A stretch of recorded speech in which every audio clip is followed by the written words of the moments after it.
packaged, redone over and over again? Why settle for the same old product when you can get something completely different? Something that takes male enhancement into the 21st century, something that really works. Men, you need to try Noxitril, the all-natural male enhancement formula that will unlock your performance in the bedroom to a level you could only dream of. Try to imagine Viagra on steroids. Noxitril is so powerful, that's why it took years for it to finally become available to the public without a prescription. So call now and take advantage of our special Noxitril free bottle offer today.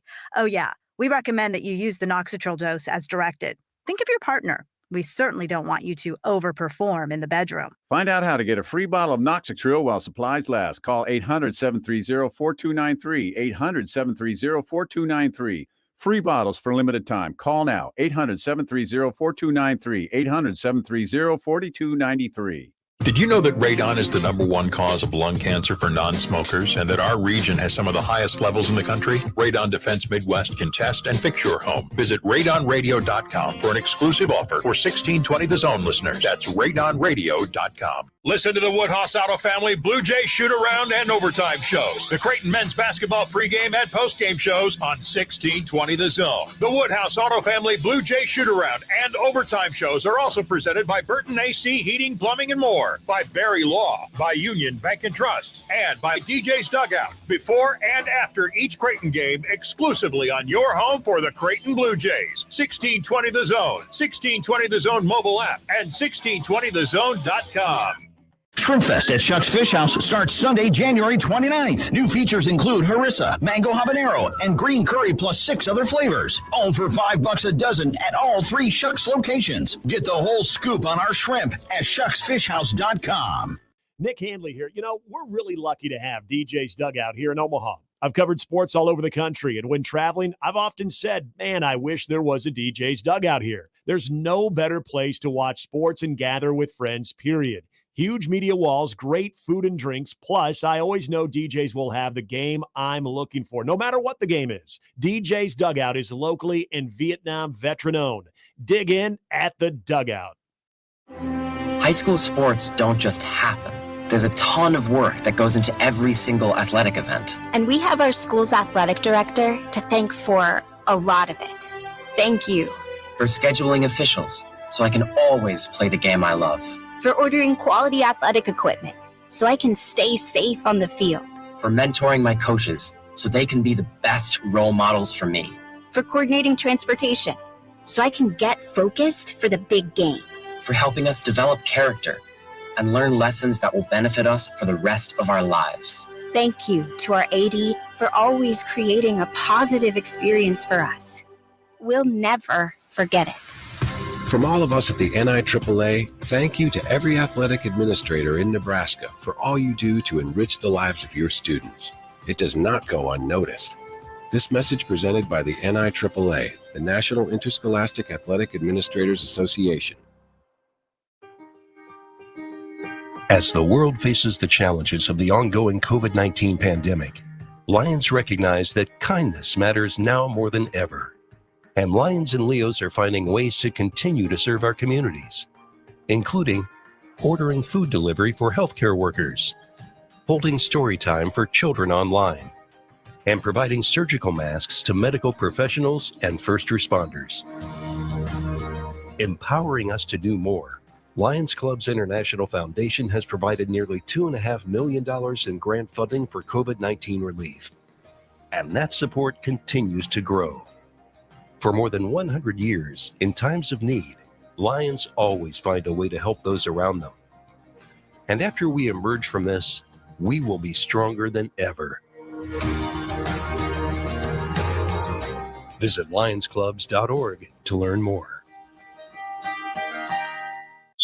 Tickets for less. Best seats, best prices, no per-ticket fees. Ticketsforless.com. KOZN Bellevue, Omaha, Council Bluffs. This is 1620 The Zone. It's the Connor Happer Show with Connor Happer and Josh Otson. Let's get ready to rumble. Licensing of the phrase "let's get ready to rumble" just over the last 7+ years internationally is grossed approximately close to $400 million in retail sales. Really? You guys look like, what do they look like, Jimmy? Dorks. They look like a couple of dorks. on 1620, The Zone. Welcome to the Connor Happer Show on a lovely Wednesday in Omaha, Nebraska. Jon Schriner here with you in for Connor Happer today. Connor's a little under the weather. So, Connor, if you're listening, chicken soup, cough drops. Hope you get better soon, buddy. I checked in on him last night. He actually was having soup last night. Yeah, soup is the way to go, man. They called those books Chicken Soup for the Soul for a reason, right? Set up the show for you today. 11:30, we got Mitch Sherman. We'll talk some recruiting stuff with him. Josh is going to read the odd news. That's coming up just before noon. We'll do the tweet bag for your lunch hour. Robin Washut will be in at 12:30 to talk a little Nebrasketball. Huskers take on Northwestern tonight. What do those injuries mean for the rest of the season for Nebraska? It doesn't look good, but we'll ask Robin for his thoughts, and then we'll close out the show with Josh giving you what you need to watch tonight on your television. But for now, we got a show to do. No crossover today. Hanley and Sharp just got right out of here. Left me to my own devices. Yeah. Bad teammates. I don't know if that was a good move on their part. They just don't want to be associated with me and what's about to happen on the station today. No, they were so confident that you have this. I've got it. But should have a good show for you today. We're going to talk a lot of recruiting. I've got some thoughts on what's happening at the quarterback position in the NFL. Going to revisit an old theory of mine. We'll break that all down. Brock Purdy, nominated for Offensive Rookie of the Year. Get some thoughts on Brock Purdy and where he came from in Iowa State.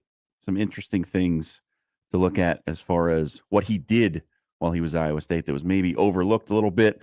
And we got some NFL MVP talk as the candidates have been released today. Of course, Patrick Mahomes, the headliner of that bunch. But I think the big news right now, the big news story in college football is what we're going to kick off with today. And that's the story about Jaden Rashada, the four-star quarterback from the Bay Area of California who was committed to Florida. You may have seen this all over your sports headlines as you peruse the Twitter machine. He decommitted from Florida after his $13 million NIL deal fell through. It's one of the biggest I've heard of. I don't know, Josh, if you've heard of any bigger than that one. No, not bigger than 13 million. My goodness. Apparently, the Gator Collective, headed by former Florida baseball player and current investment advisor Eddie Rojas, promised Jaden Rashada, prized quarterback recruit, a $13 million NIL deal over 4 years if he chose to play at Florida. Well, apparently, the Gator Collective didn't have that much money to give to Jaden Rashada. They could not deliver on that promise. And Jaden Rashada said, well, I'm not going to Florida then. He was initially committed to Miami. He had a verbal commitment to Miami. And the Gator Collective came through and said, here's a bag. Come to Gainesville. And so he said, okay, but this is now a problem that we have to deal with collectives. $13 million for one player. That's an NFL contract, man. Yeah. But they couldn't deliver. Couldn't give him the money. So he's on the open market again and is now projected by the various recruiting sites to be headed back to Miami. No word on where he's actually going to end up. But it does bring up an interesting question, one that Stuart Mandel talked about in the mailbag on The Athletic. We now have third-party organizations seemingly firmly in control of college football recruiting. The coaches aren't in full control anymore. Sure, they have to make the pitch. They have to win the games on the field. But ultimately, they're not really deciding who comes and who goes anymore, right? Like this is new territory. And Jaden Rashada is the first high-profile player to bail out on a commitment. He actually signed his letter of intent, by the way. He was fully committed. And then when Gator Collective pulled the rug out from under him, the $13 million rug, I don't know what would a $13 million rug look like? Oh, a lot of frills, a lot of obnoxious patterns. Is that a Cartier rug? Oh, perhaps? yeah. Maybe. Got some Gucci shades to go with it. I don't know. But the rug was pulled out from under him. He's not going to Florida now. Asked for his release from his letter of intent and was granted it. So he's back on the open market. But it's interesting now that coaches, and we know college coaches, they are control freaks for the most part. They want control over every tiny aspect. And some go way deeper, like what's happening in the stadium, what the seats look like. They get really deep in the weeds, some of these coaches, on this stuff. And now to have coaches not even in control of which players are going to be on their team, it's third parties who are seemingly unaffiliated in any meaningful way with the coaching staff. They're now deciding who stays and who goes. And I'll be honest with you, I was all in favor of NIL. I thought it was a no-brainer. This had to be done. There's too much money in it for the programs at large, for the players to put their bodies on the line and put, potentially their future lives to get an education, which isn't to say nothing, but that's all. So here we go. It's a new day. $13 million for a 4-star. It's $13 million. That's apparently the going rate for a 4-star quarterback. What could Dylan get on the open market? But I also think it's not the going rate for a 4-star quarterback. Feels right? like you're overpaying, probably. Yeah. Sure. So also, since this has happened, Gator Collective has removed Eddie Rojas from their website. So perhaps this is just, a rogue guy out there trying to be a deal maker. Like, did you watch Eastbound and Down? Did you ever watch that show on HBO? I did. Right. So you remember when the agent from the Florida Marlins shows up in his backyard and starts offering a whole bunch of money, whips out a credit card, says, "I've got a black card." Right. That's right. He's like, "Is that better than a gold card?" I don't know. Right. So Eddie Rojas is the crazy agent with the black card who may or may not be slightly unhinged, offering $13 million for a 4-star quarterback. So I don't know if this is a sign necessarily that all this is going to result in the college football zombie apocalypse. I don't know that it's going to burn it all down. It looks really bad. And the initial reaction, I think, just the knee-jerk, what does this mean, would be to say, it's all bad. We got to go back. We need to take it back. NIL's bad. This is bad for college football. I don't know if that's exactly the case. If you stop and think about it a little bit, it's the first time that anything like this has really been reported on. It's a giant amount of money that probably should have never been offered. So maybe we just need to slow our roll a little bit.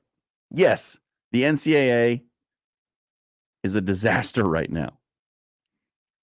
It's really bad out there for the NCAA, who's down on their knees with folded hands, begging Congress to step in and do something. Like, I don't even think, does the NCAA really know even what they want Congress to do?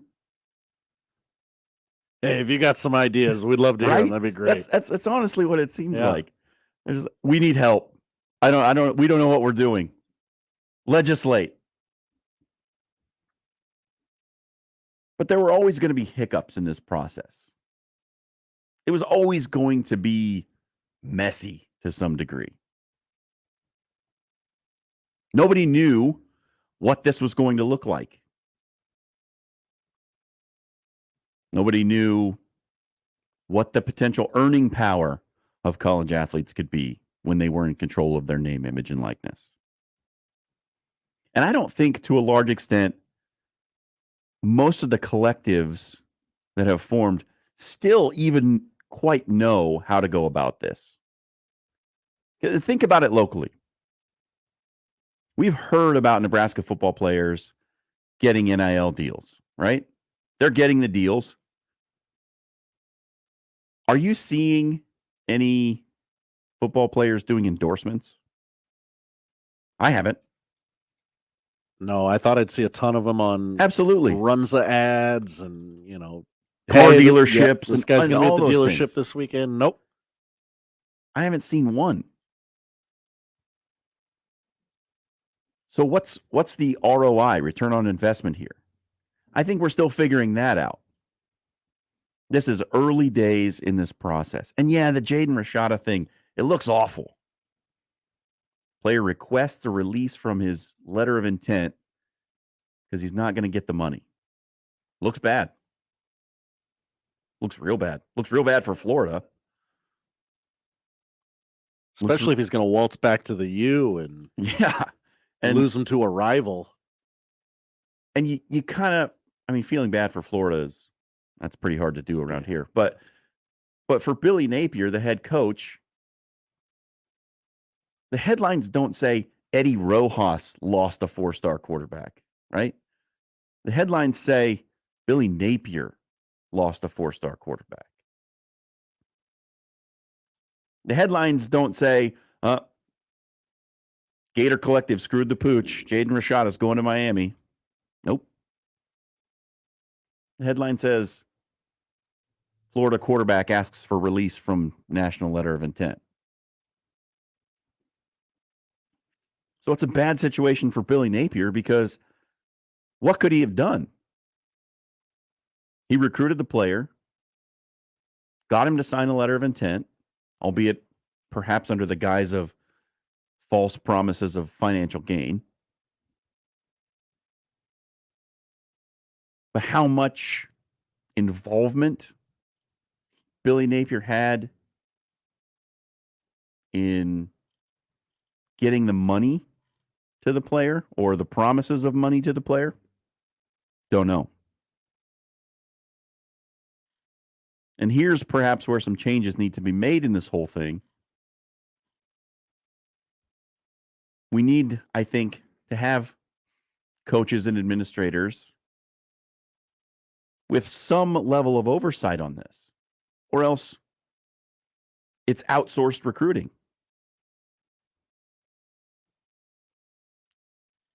And coaches don't want that. Right? Think about all the work Matt Rule and his staff have done on the recruiting trail. Would they want to just turn that over to the 1890 initiative? No. Not a chance. But that's kind of where we are. The third parties who are, for all intents and purposes, officially unattached to the coaching staff, to the administration,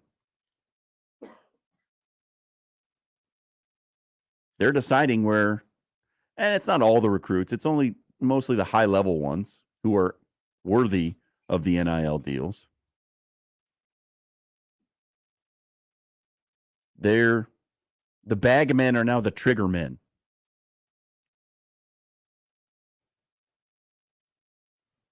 Not a good system. And the NCAA has got to do something to fix it. And the easy way to do it is the thing that the NCAA won't do, is to give the institution control over the money. That's it. You take all this away, all of this hand-wringing and consternation and messiness, you give everybody a salary cap. Tell them, here's how much you can spend on buying NIL for your players. But that opens up the Pandora's box is already open, man. We're there. We're living in it. So don't come at me with, it's just going to breed more cheating, really, than we had in the 80s. You think it's going to be worse than that? Than pony excess? Oh, nobody's going to follow their salary cap. Well, nobody followed the rules when there wasn't.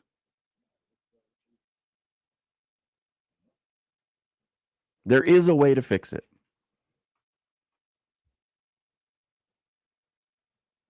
NCAA doesn't want to do it.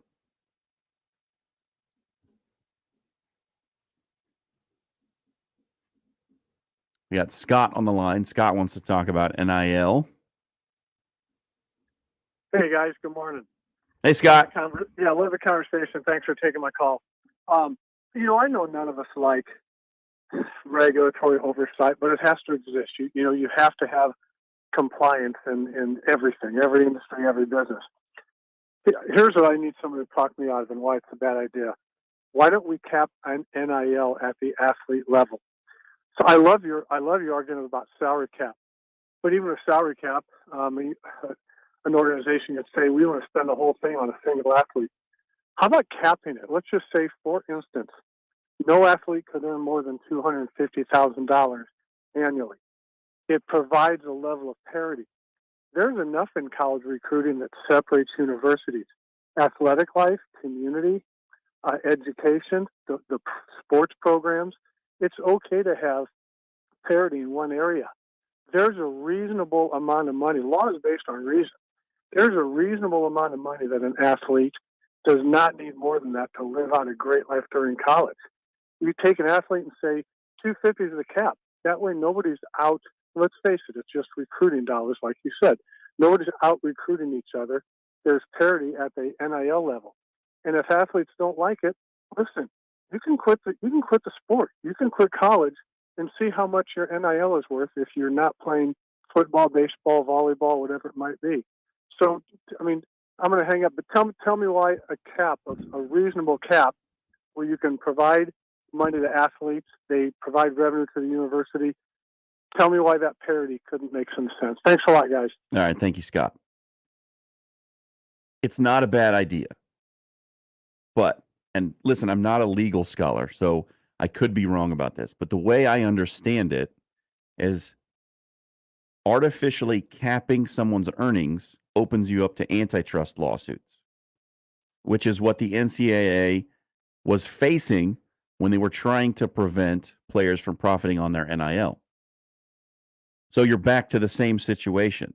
The NCAA doesn't want to get involved in capping earnings anymore because they're going to get sued and they're going to lose those lawsuits. So, Scott, I think, it's a solution, but it's not one that's going to hold up. The only way to do it is to say to an athletic department, you can spend this money however you want, but you can't spend more than this. And it's part of a membership requirement for an institution rather than an individual who you're telling they are not allowed to earn more money than this. All right, let's go to Ben. Ben's got something he wants to weigh in here on the NIL discussion. Guys, thanks for having the conversation. Think it's a great one, too. I heard parts of it, but not all of it. I would just say, and I don't think you guys have discussed this, but I have talked to a lot of people who are pretty old school, and I definitely don't think you can't just go back. I mean, look at the money college football makes overall. NIL is a good thing for the athletes, and I do agree there should be more rules and regulations to limit it. I don't know what those should be. The NCAA is a mess. Do you know if they have a new president yet? Ben, I do not know if they have a new president. I saw that Mark Emmert made some remarks recently at a meeting. I don't think they've decided who's going to take over, but it's got to be somebody who's progressive, who's ready to get in there, get their hands dirty, and figure out this mess that they've created for themselves. I agree. It's a complete lack of leadership at that level. The ones who are supposed to be regulating it. It's not even a lack of leadership. It's a lack of ideas. It's a lack of creativity. It's a complete failing to think outside the box, because the world moved on and the NCAA tried to hit the brakes and got dragged along by the nose into the 21st century, clinging to this 1950s model of amateurism. I agree. And I guess the last thing I'll say is, just like you guys pointed out, the 1980s. I mean, at least some of this is out in the public eye now. It's not like there weren't schools paying players all the time, certain schools, to get players. It was just done completely under cover of darkness. Right. Which was terrible. Thanks for the call, Ben. Thank you. Bye. Real quick, I'll get in here. Governor of Massachusetts, Charlie Baker, is going to be the next Charlie NCAA Baker. president. Don't know anything about Chuck. Just being straight with you. Old Chuck Baker. Hopefully he's got some ideas. Looks like Matt Damon's dad. Does that help or hurt? I don't know. Can't hurt to look like Matt Damon's dad, I suppose. I don't know why that would be such a bad thing. We're talking about Jaden Rashada, the 4-star quarterback who signed a letter of intent to Florida, was promised $13 million from the Gator Collective. $13 million. What would you do with $13 million when you were 18 years old? Probably not anything great. No, a lot of, hey, Taco Bell's on me, guys. Hey, go for the Crunchwrap Supreme. Yeah, I got it. Supreme. Yeah. But it's a mess. Jaden Rashada now no longer committed to Florida, released from his NIL. And Eddie Rojas, the head of Gator Collective, apparently no longer affiliated with that bunch either. I don't know what's going to happen. I'm still in favor of NIL. Initially, when I started reading about this story, I was like, oh boy, this is bad. Oh no. But you take some time, you think about it, and there's going to be rough spots. There's going to be messy situations, and there has to be somebody at the top who can navigate it and come up with some kind of solution that makes sense. Because what they're doing now doesn't. That's the thing. What they're doing now is actually nothing. The NCAA is not doing anything to try and help. They're just sort of throwing their hands up in the air and say, you wanted this, you wanted it. Well, yeah, we did. But we also expected some oversight. Hate to say I told you so. We're going to take a break. We got Mitch Sherman coming up at 11:30. And we'll continue a little more of this NIL discussion. But I also want to get into what Nebraska's been doing on the recruiting trail in Texas and why that is important for this program. That's all coming up here. Jon Schriner in for Connor Happer on the Connor Happer Show.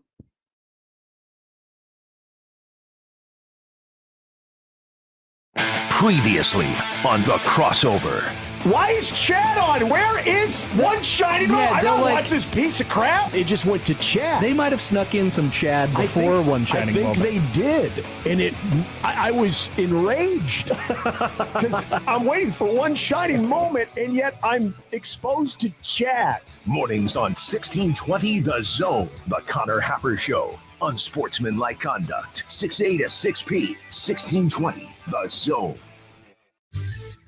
Your Omaha area forecast from the Godfather's Pizza Weather Center and KETV News Watch 7 on 1620 The Zone. Breezy and much colder winds day. Cold front comes through early, and that will kick up the northwest winds, gusting up to 30 miles per hour. Expect temperatures in the mid-20s early on, then dropping into the low 20s by the afternoon. Can't rule out a few scattered flurries as well. I'm meteorologist Sean Everson from KETV News Watch 7. As the world faces the challenges of the ongoing COVID-19 pandemic, Lions recognize that kindness matters now more than ever. And Lions and Leos are finding ways to continue to serve our communities. including ordering food delivery for healthcare workers, holding story time for children online, and providing surgical masks to medical professionals and first responders. Empowering us to do more, Lions Clubs International Foundation has provided nearly $2.5 million in grant funding for COVID-19 relief. And that support continues to grow. For more than 100 years, in times of need, Lions always find a way to help those around them. And after we emerge from this, we will be stronger than ever. Visit lionsclubs.org to learn more. The following is a test of the KOZN emergency system equipment.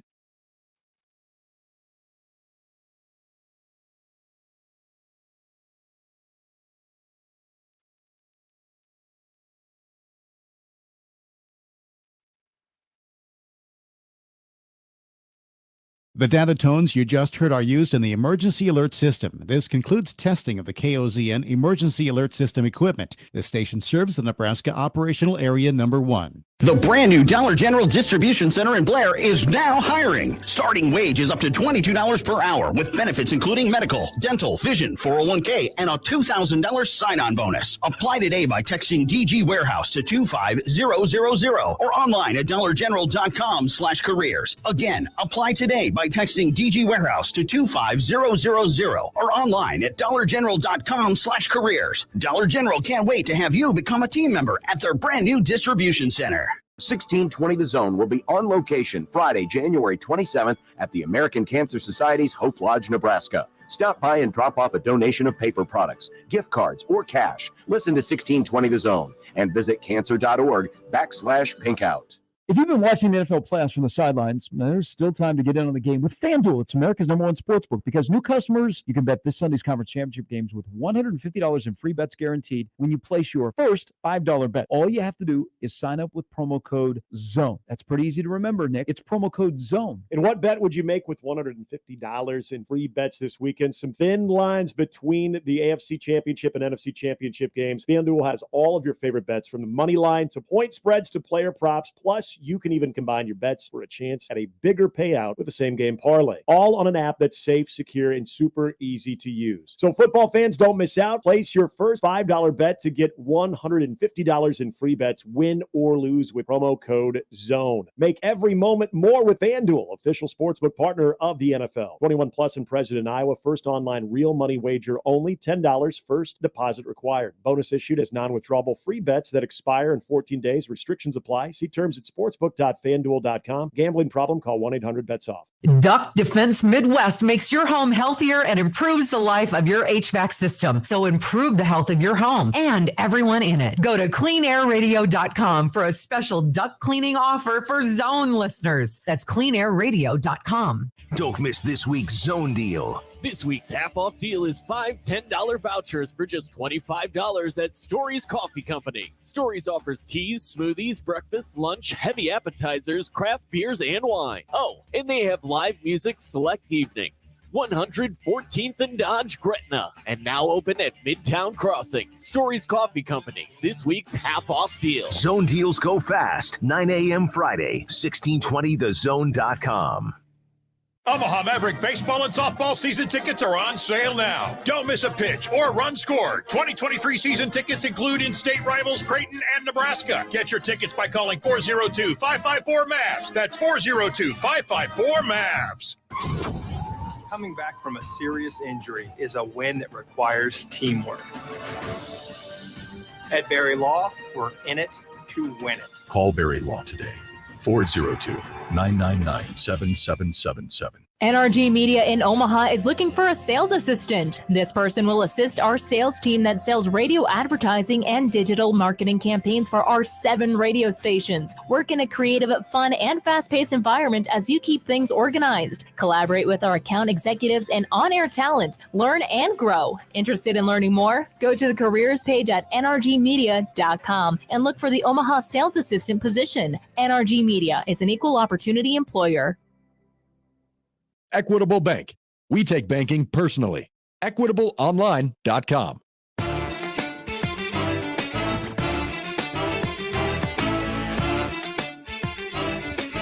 Jon Schriner back here with you, filling in for Connor Happer on the show of same name. Hey, I'm going to be in tomorrow morning with Nick Hanley, too. And perhaps right back in this chair again for 8 straight hours of local talk. Look at you getting some run in. I'm doing a Ravi Lula. That's we call that the Ravi Lula. Yeah. Ravi's a warrior. A glutton for punishment, some might say. And you can hear Ravi along with John Bishop tonight. Creighton and St. John's. And you can hear John Bishop later this afternoon, right after I'm done.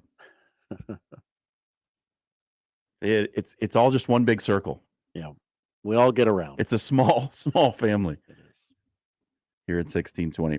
We've been talking about the Jaden Rashada situation, 4-star quarterback from the Bay Area, California. Signed with Florida, $13 million he was promised erroneously. And then said, actually, without the $13 million, I don't want to play for Florida. But the bigger point to me, yes, it's messy. Yes, we need regulation. Something needs to happen. And there was a good tweet from Amazing Daniel. He said, the NCAA's handling of NIL reminds me of the NFL's one season of pass interference being reviewable. They just don't even try and then say, see, it doesn't work. So we will not be tweaking this. We will not be right. Trying it a different way. Tried it. Didn't work. All right. It's sort of like my kid when I give him a new task, right? Oh, I can't do that. Did you try? I mean, I touched the broom, right? Hey, sweep up. I touched the broom. I can't do it. That is a little bit how the NCAA seems to be handling this whole situation. But the point to me right now is that coaches are losing control of who they bring in. And I don't think that's good for the health of the sport.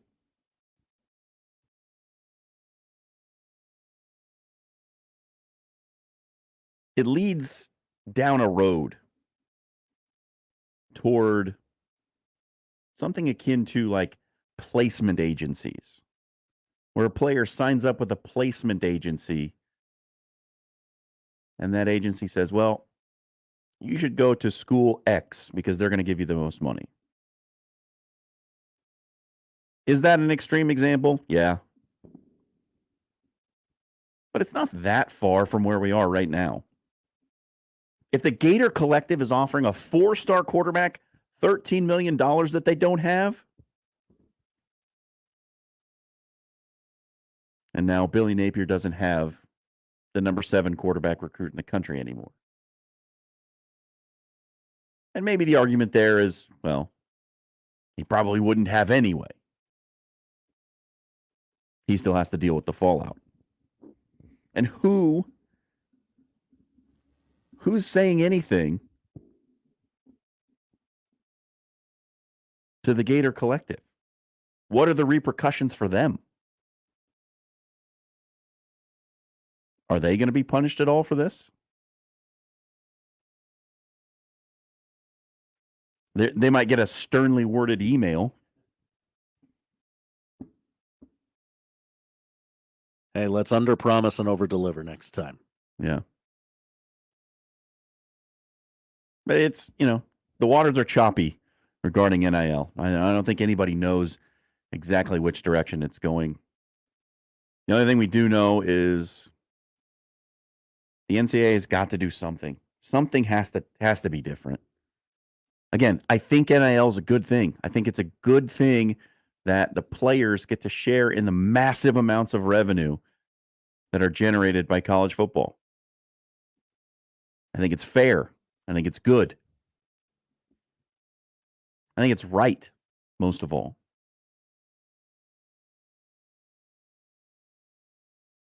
But we're in a spot now where collectives have taken the power out of the hands of the administrations, of the people who are actually going to be responsible for the product on the field. Because if the Gator Collective delivers a player who doesn't produce, or leaves because they stop paying him, well, the Gator Collective doesn't lose out on anything. But the football program certainly does.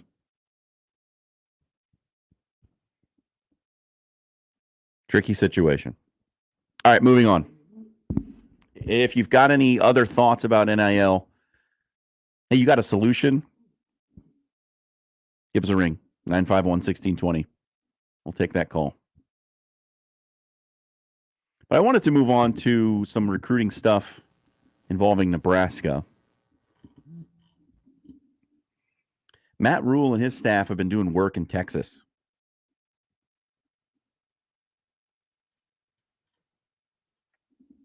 Six players, I think it is, six from the state of Texas that they're bringing in.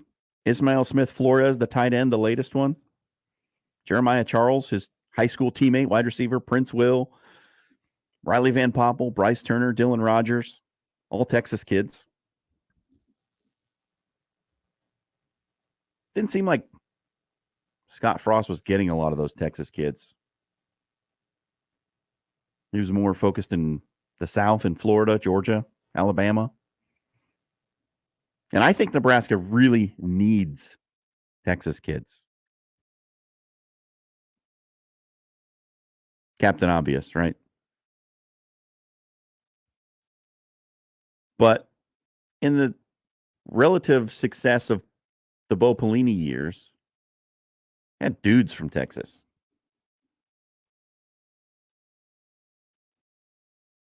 And to some degree, listen, here's a thing that I hear a lot of people talk about is like, oh, your conference footprint, right?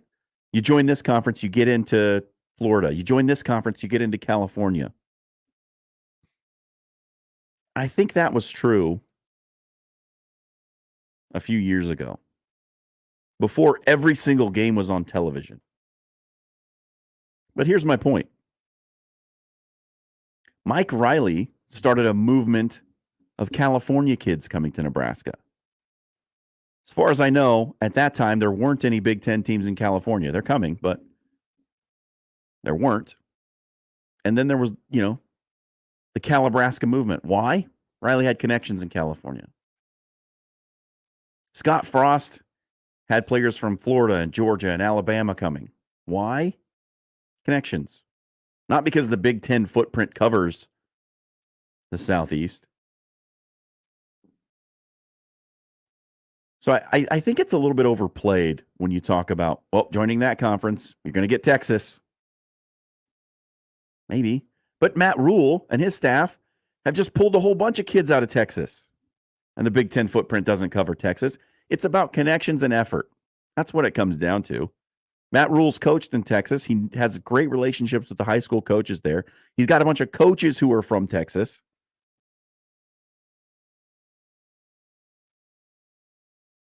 And all the games are on TV. Not to mention, the Texas is a lot closer to Nebraska, not just geographically, but also culturally, than it is to California or Florida. Because what happened with a lot of those Calibraska kids? They left. They didn't stick around. Especially after Riley was let go. They didn't stay. And what was Scott Frost's biggest problem in recruiting? Well, probably that he didn't recruit good enough players, but I think a secondary problem was that he couldn't get guys to stay on campus long enough to develop them. And a lot of those guys were from the Southeast.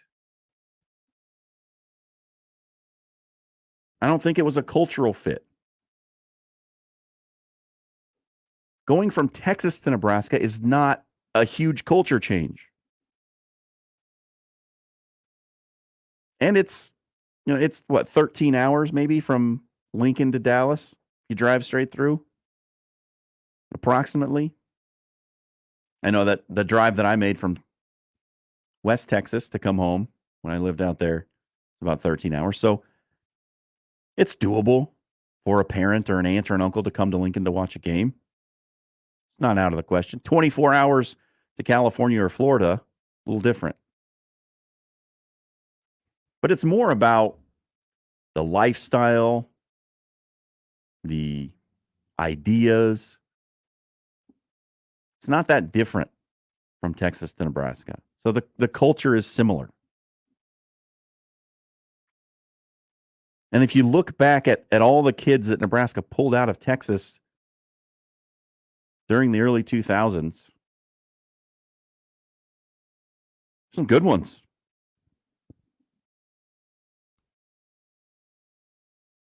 All right. Quarterbacks. Tommy Armstrong started a whole bunch of games. Rex Burkhead.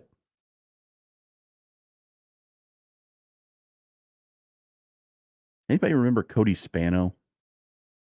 Boy, I thought that was going to be a dude. He was from Texas. Andrew Green, Demario Williams, Divina Zigbo.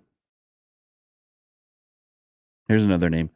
John Travius Robinson. Another guy I thought was destined for stardom. Never really panned out. But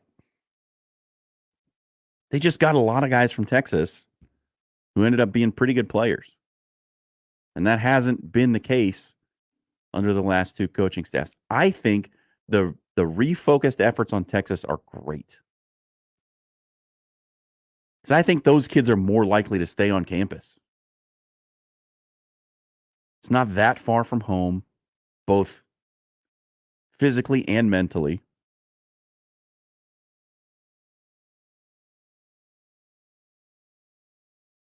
I don't know. What say you? Does the conference footprint matter all that much? I think it's more about where you're connected. Maybe we'll ask Mitch Sherman and Robin Washut about that when they're on with us later on today. Step aside for a moment. Come back. Finish out the hour here on the Connor Happer Show. Jon Schriner in today. Now live on Twitch, YouTube, and 1620thezone.com. Hey everybody, it's Michael Severo. Rotella's Italian Bakery Bread is the thing you need to have in your kitchen. There's so many things that are invaluable, right? The thing that's most invaluable, in my opinion, this time of year is having some fresh bread in your house, whether it's dinner rolls or for a hamburger or hot dogs or just some regular white bread so you can make yourself a peanut butter and jelly sandwich, or maybe you're watching some bowl games. Whatever it is, you want to have a good time, and the good time involves Rotella's Italian Bakery. It's 100 years of tradition. Get some bread today. Buy your next vehicle your way from anywhere with Woodhouse. Start your journey online at woodhouse.com. Easily shop all new and pre-owned inventory, explore payment options, and apply for financing. Ready to purchase? Schedule your new vehicle for pickup from the dealership or have it delivered to your driveway. Need a little extra help in determining your perfect vehicle? Our knowledgeable and local dealerships can guide you to the vehicle that best matches your needs. Experience car buying your way with Woodhouse, a trusted auto partner since 1975. From basketball to volleyball, baseball to softball, soccer, tennis, and so much more, the Creighton sports season is packed with action. The 1620 The Jays podcast, presented by Barry Law, covers it all. Each week, we visit with Blue Jay athletes and coaches to hear their stories and document their climb through the Big East Conference. The 1620 The Jays podcast drops each Friday morning and is found at 1620thezone.com and all major podcast platforms. Just search 1620 The Jays. Covering all things Creighton Blue Jays, it's the 1620 The Jays podcast, presented by Barry Law from 1620 The Zone. Mark your calendars for the 12th annual Creighton versus Cancer Pinkout game, sponsored by Methodist Hospital and CHI Health. The Blue Jays square off against Xavier at 11:15 a.m. on Saturday, January 28th. The first 16,000 fans in attendance will receive a free commemorative Creighton versus Cancer t-shirt with exclusive Pinkout posters distributed upon exit. Limited tickets remain online at gocreighton.com/tickets. The 12th annual Creighton versus Cancer Pinkout game, proudly sponsored by Methodist Hospital and CHI Health. Finding great candidates to hire can be like, well, trying to find a needle in a haystack. Sure, you can post your job to some job board, but then all you can do is hope the right person comes along, which is why you should try ZipRecruiter for free at ziprecruiter.com/radio. ZipRecruiter doesn't depend on candidates finding you. It finds them for you. Its powerful technology identifies people with the right experience and actively invites them to apply to your job. You get qualified candidates fast. So while other companies might deliver a lot of hay, ZipRecruiter finds you what you're looking for. The needle in the haystack.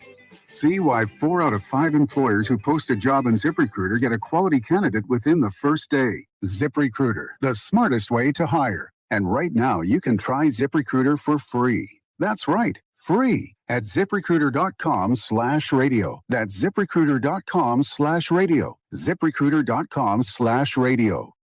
Prescription products require an online consultation with a healthcare provider who will determine if a prescription is appropriate. Restrictions apply. See website for full details and important safety information. Subscription required. Hey guys, did you know there's a generic form of Viagra that works just the same but is 90% cheaper? And you can get it online? Just go to 4hims.com/radio. At Hims, you'll get a free medical consultation, discreet shipping if prescribed, a 100% online process, and trusted generic alternatives to the biggest brands at 90% off. That's right, get generic for Viagra, the same active ingredient as brand name Viagra, but 90% cheaper. It's the same medication you get from your doctor, but with zero copay, no expensive appointments, and no awkward face-to-face conversations. To start your free online visit, you need to go to this exclusive address, 4hims.com/radio. That's 4hims.com/radio for your free online visit. FORHIMS.com/RADIO. Omaha Maverick Hockey is top 5 in attendance because of great fan support. And with your help, they've won 6 conference home games in a row and are just 2 points out of first place in the NCHC. Omaha Hockey has 2 home series left this season. Colorado College, February 10th and 11th, and the home season finale and senior weekend against St. Cloud, the #1 team in the nation. Let's pack the Baxter. Get your tickets by calling 402-554-MAVS or by going to omavs.com/tickets.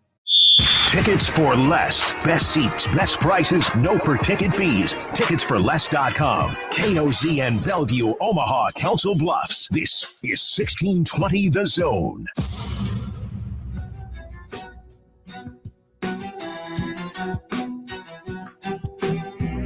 Jon Schriner in for Connor Happer on a Wednesday. In case you didn't know what day it was.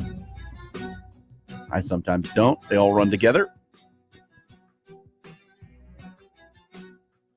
Get your questions in for the tweet bag. We'll do that at noon, the most unique segment on radio. I don't think anybody else is doing that. No, not a lot of people taking listener questions and then answering them. Nope. And the tweet bag, as always, is open to anything you want to ask. You want to know something about me? I'll tell you. You want to know something about Josh? He might tell you. Yeah, it's a great time to learn about us. Yep. And what do people in media like doing more than anything else? Talk about themselves. That's right. Ask me for my autobiography. Ooh. I'll send you a link. I won't. It's not done yet. How many chapters you got? None. 0. I'm totally being facetious. I have. But have you ever thought about like what you would do to write your autobiography? Does that ever cross your mind? Like, oh, maybe I should write my story. It has actually. Yeah. Definitely some times in my life where I thought this would go in the movie. book. Everybody's got it. Everybody, like, I think everyone at some point thinks my life story is so unique. It's got to be a book.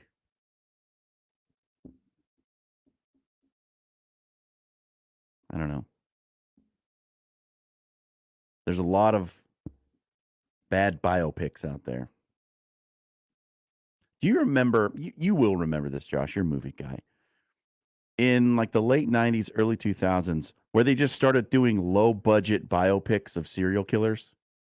There was the Jeffrey Dahmer movie, the Ed Gein movie. Yeah, and they were all not exactly the same, but very bad. Pretty similar, yeah. I think Jeremy Renner was Jeffrey Dahmer, was he not? That rings a bell. What do you like?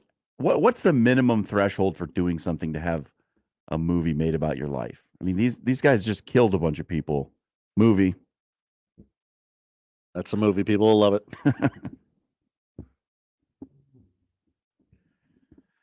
Oh, 11 o'clock hour.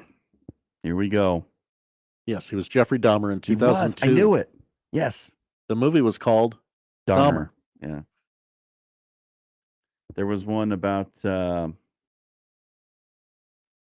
know there was Ed Gein. That was one of those low budge serial killer movies. Ed Gein, very popular for a project like that. I'm trying to think of the other. There's one other one I know of that's just, it's totally goofy. John Wayne Gacy. That one's weird. Yeah. You said goofy, and that's what came to mind. Yes. The Clown Killer. Why do I know so much about serial killers? Yeah, I'm starting to kind of have some questions. Now I'm starting to have questions, Josh. Why do I know all this? I did not know this about myself. What is wrong with me? All right, top of the hour. We got Mitch Sherman coming up in the 11 o'clock hour. He's writer for The Athletic. Talk to him about some Nebraska recruiting stuff. Odd news, tweet bag, Robin Washut. It's all ahead. 11 o'clock on a Wednesday. Be back after the break. Live from the Host Coffee Studio, this is 1620 The Zone. Hi, this is Doug Nodgard with Equitable Bank. Great service never goes out of style. When the digital age dawned, many said computers would be able to handle many of the interactions that used to take a person. Boy, were they wrong. How many times have you called your bank and gotten a recording to press 1 or 2? Not at Equitable. Not only does Equitable answer your call in the first ring, it's answered by a human being. That's because Equitable Bank values its customers. Equitable Bank, we take banking personally. Member FDIC. Woodhouse Chevy in Missouri Valley wants to remind you that car buying should be on your schedule. That's why you can shop either in person or online at woodhousegm.com. Check out Woodhouse Chevy's entire selection of new and used vehicles either in person or online. Get honest upfront pricing, schedule a test drive, value your trade, and complete the credit application. You can also chat with Woodhouse Chevy's knowledgeable, friendly staff. Experience the Woodhouse difference. Find new roads to Woodhouse Chevy in Missouri Valley or online at woodhousegm.com. This is a sale so big that Standard Heating and Air can only do it once a year. Right now, and for a very limited time, buy a Carrier air conditioner from Standard Heating and Air and get a free furnace. Carrier, turn to the experts. On qualifying equipment, for details, call or click. 1620 The Zone will be on location Friday, January 27th at the American Cancer Society's Hope Lodge, Nebraska. Stop by and drop off a donation of paper products, gift cards, or cash. Listen to 1620 The Zone and visit cancer.org/pinkout. Did you know that over 90% of male enhancement pills are virtually the same thing that's repackaged, redone over and over again? Why settle for the same old product when you can get something completely different? Something that takes male enhancement into the 21st century. Something that really works. Men, you need to try Noxitril, the all-natural male enhancement formula that will unlock your performance in the bedroom to a level you could only dream of. Try to imagine Viagra on steroids. Noxitril is so powerful, that's why it took years for it to finally become available to the public without a prescription. So call now and take advantage of our special Noxitril free bottle offer today. Oh yeah, we recommend that you use the Noxitril dose as directed. Think of your partner. We certainly don't want you to overperform in the bedroom. Find out how to get a free bottle of Noxitril while supplies last. Call 800-730-4293, 800-730-4293. Free bottles for limited time. Call now, 800-730-4293, 800-730-4293. Does eating at home have you singing the blues? Stop by Cobb's at the Shadow Lake Town Center, 180th and Center, or 72nd and Jones to grab a delicious pizza, burgers, fresh salad, and some tasty charred wings. They even offer keto crusts and an extensive variety of shareable appetizers. Dine in, carry out, or delivery. Cobb's, now with 3 convenient locations to serve you. Shadow Lake Town Center, 180th and Center, and 72nd and Jones. Click CobbsPizza.com to see the menu, pizza, and so much more. Your Omaha hockey team is back in action when they head to Western Michigan this Friday and Saturday. Pregame is at 5:30. Friday, puck drops at 6. It's UNO at Western Michigan this weekend on your home for Maverick Hockey. News Talk 1290 Coil.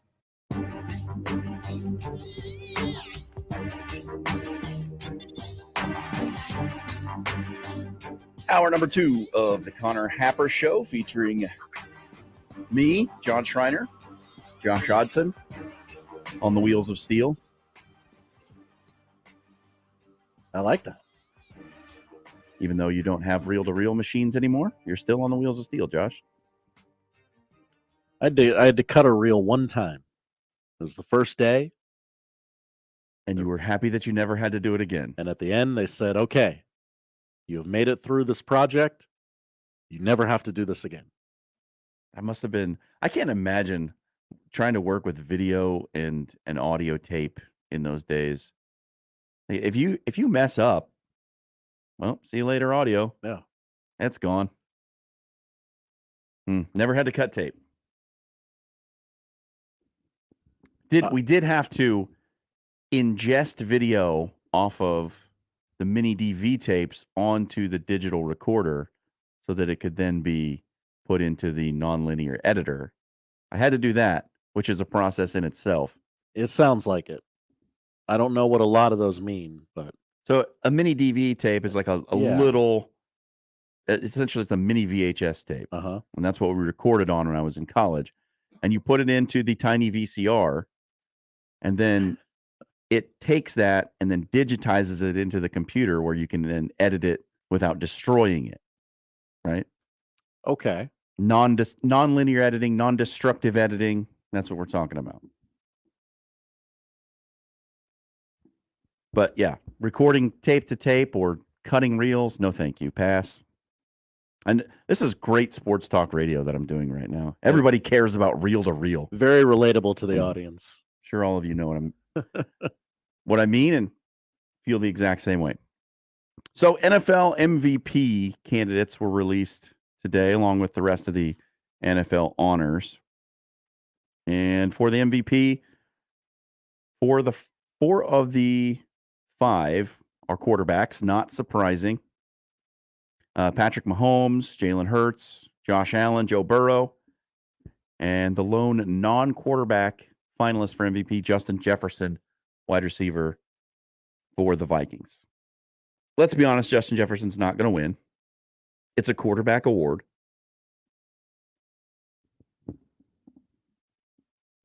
And Patrick Mahomes is probably going to win. Feels like it's his, for sure. These awards usually don't end in surprise either. The only thing, maybe if Joe Burrow leads Kansas City on a crazy comeback victory and they go on to win the Super Bowl, perhaps maybe it's Joe Burrow. Josh Allen's not winning. He's out of the playoffs. Jalen Hurts doesn't play the game in such a way that I think is going to garner him votes. So in my mind, it's a 2-horse race at this point. Patrick Mahomes, Joe Burrow. And oh, by the way, they just happen to play each other this weekend. So a little more on the line for these two in the game this weekend. Mahomes, of course, has already won an MVP. Joe Burrow probably won best dressed, which I don't agree with. When he wore the sort of tiger stripe suit, I thought it was hideous. People say Joe Burrow is like, he's got all this swag and he dresses so nicely, and he dresses crazy. It's wild, but is it nice?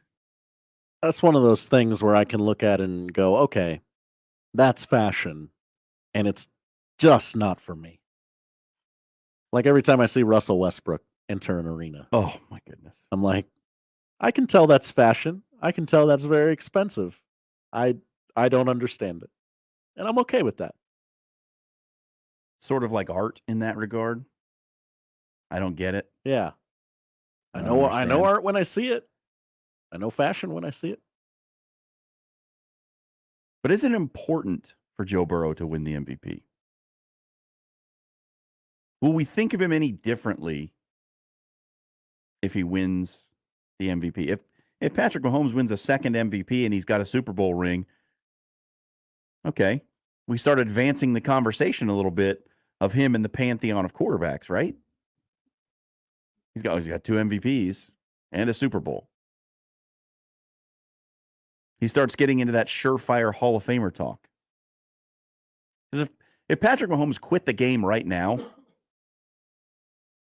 like, done, played enough. Does he have a resume enough to make it? I don't know. But another MVP with a Super Bowl ring and those 5 straight championship game appearances, it's a strong resume. But for Joe Burrow, is it all that important at this point? Does it affect our opinion of him? And I think right now, no. I think it's more important for Patrick Mahomes to win this award this year for his legacy than it would be for Joe Burrow. A first MVP, be pretty special. But it would be more important to his legacy to go on and win a Super Bowl. That's how quarterbacks are judged, Super Bowls. How many rings you got?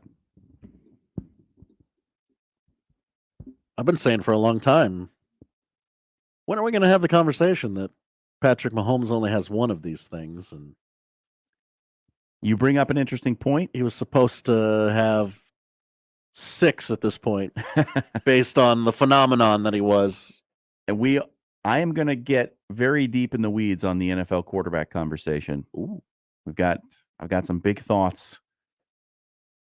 Get to that in. Maybe we'll start it after we talk to Mitch. Got some other thoughts coming off the conversation with Mitch at 11:30. But yeah, I've got an old theory about the state of quarterback play in the NFL currently. But you're right. I think most people would have thought, based on the way his career started, there would be 2 rings at least on the fingers of Patrick Mahomes at this point. Maybe more. And listen, 5, this is his 5th AFC championship game. Guy's never played a road playoff game. He's incredibly good. He's incredibly good. Hot take. There's no doubt. And look, I have been for a long time, basically my entire sports fandom, a noted Chiefs hater. I have to admit, though, Patrick Mahomes has softened a lot of that because he's so good and so entertaining. He's hard to hate, man. And he's not a bloviating idiot either. Hello, Aaron Rodgers. Oh! No, that's accurate. That's accurate. So my beef with the Chiefs was that I'm an outlier, Washington fan, and surrounded on all sides, beset on all sides by Chiefs fans. I didn't like it. So I started to hate them. But watching Patrick Mahomes play football, the way he plays the game, as fun as he makes it to watch, you can't hate it for too long, man. Like, I know diehard Raiders fans are like, yeah, Patrick Mahomes is pretty good. You know? You just have to, like, when you see greatness in action, you kind of have to just admit it. And now he's up for MVP again. I think Joe Burrow, probably second best odds to win it, in my opinion. Justin Jefferson, lowest odds, just based on the position that he plays. He's the best one of those in the league, wide receiver. You just don't win. You don't win that award unless you're lining up behind the center. It's kind of how it goes. It's hard, definitely. Maybe I'd vote Jefferson ahead of Allen just to mix it up. Yeah, because Josh Allen, he kind of struggled down the stretch. Kind of tailed off, had that elbow thing that he wouldn't necessarily admit to. You know who the last non-quarterback to win an NFL MVP is? I know Barry Sanders had a co-MVP one year. It was after him. Okay. I'll tell you when. 2012. Oh. No, I don't know. It's Adrian Peterson when he almost broke the rushing record. Adrian Peterson, 2012, running back, MVP. After that, Manning, Rodgers, Newton, Ryan, Brady, Mahomes, Jackson, Rodgers. Before that, Rodgers, Brady, Manning, Brady. And then in 2006, it was LaDainian Tomlinson.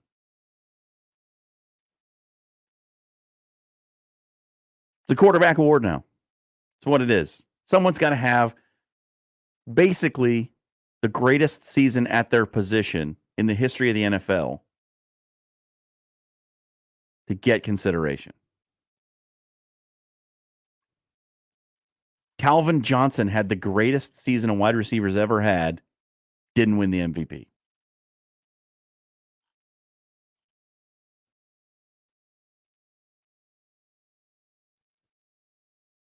Wide receiver going to win the MVP? Nope. Not going to happen. Can you imagine the stats a wide receiver would have to put up to win that award? I mean, Calvin Johnson. Because the whole time you would just say, well, the quarterback throwing him the ball is right, really great. Except Calvin Johnson's quarterback was usually not great.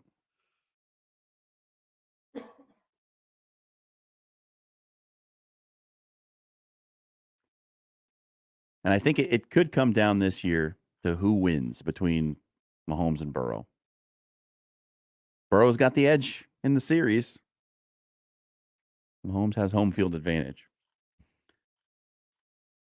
Ultimately, like, look, when we talk about these awards, is it the thing that we absolutely pay attention to? Does it really matter? I think the Super Bowl, winning the championship, should be what matters. I guess if you're less a fan of a team and more a fan of a player, then it might matter. It's more common today, I think. Less so in the NFL than like the NBA, but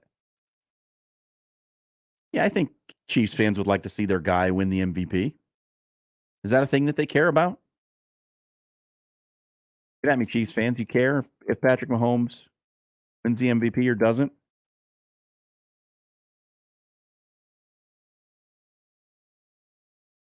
You care if Joe Burrow wins? Does it matter?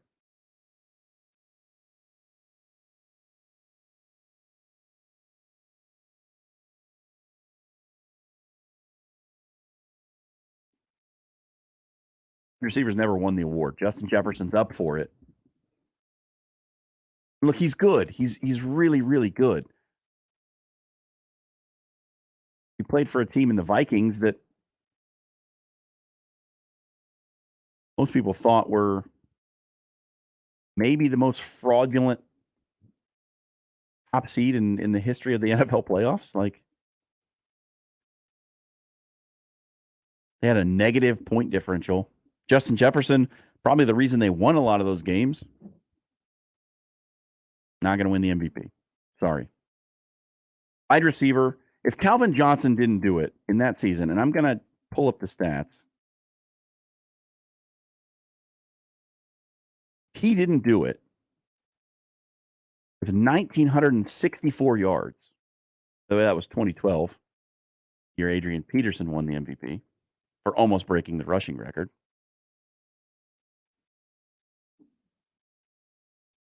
Eight games in a row with over 100 yards that season.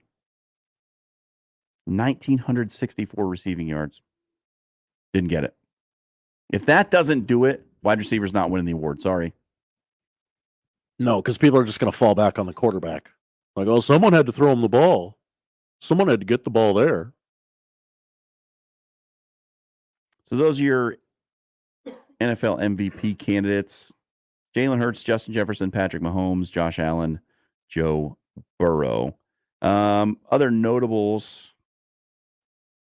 Chiefs, Chris Jones on the nominees for Defensive Player of the Year, along with Nick Bosa and Micah Parsons. Coach of the Year. Here's one. Coach of the Year. There's a snub in this list. Coach of the Year nominees Brian Daboll of the Giants, Doug Peterson of the Jags, Kyle Shanahan of the 49ers. No mention of Dan Campbell from the Lions.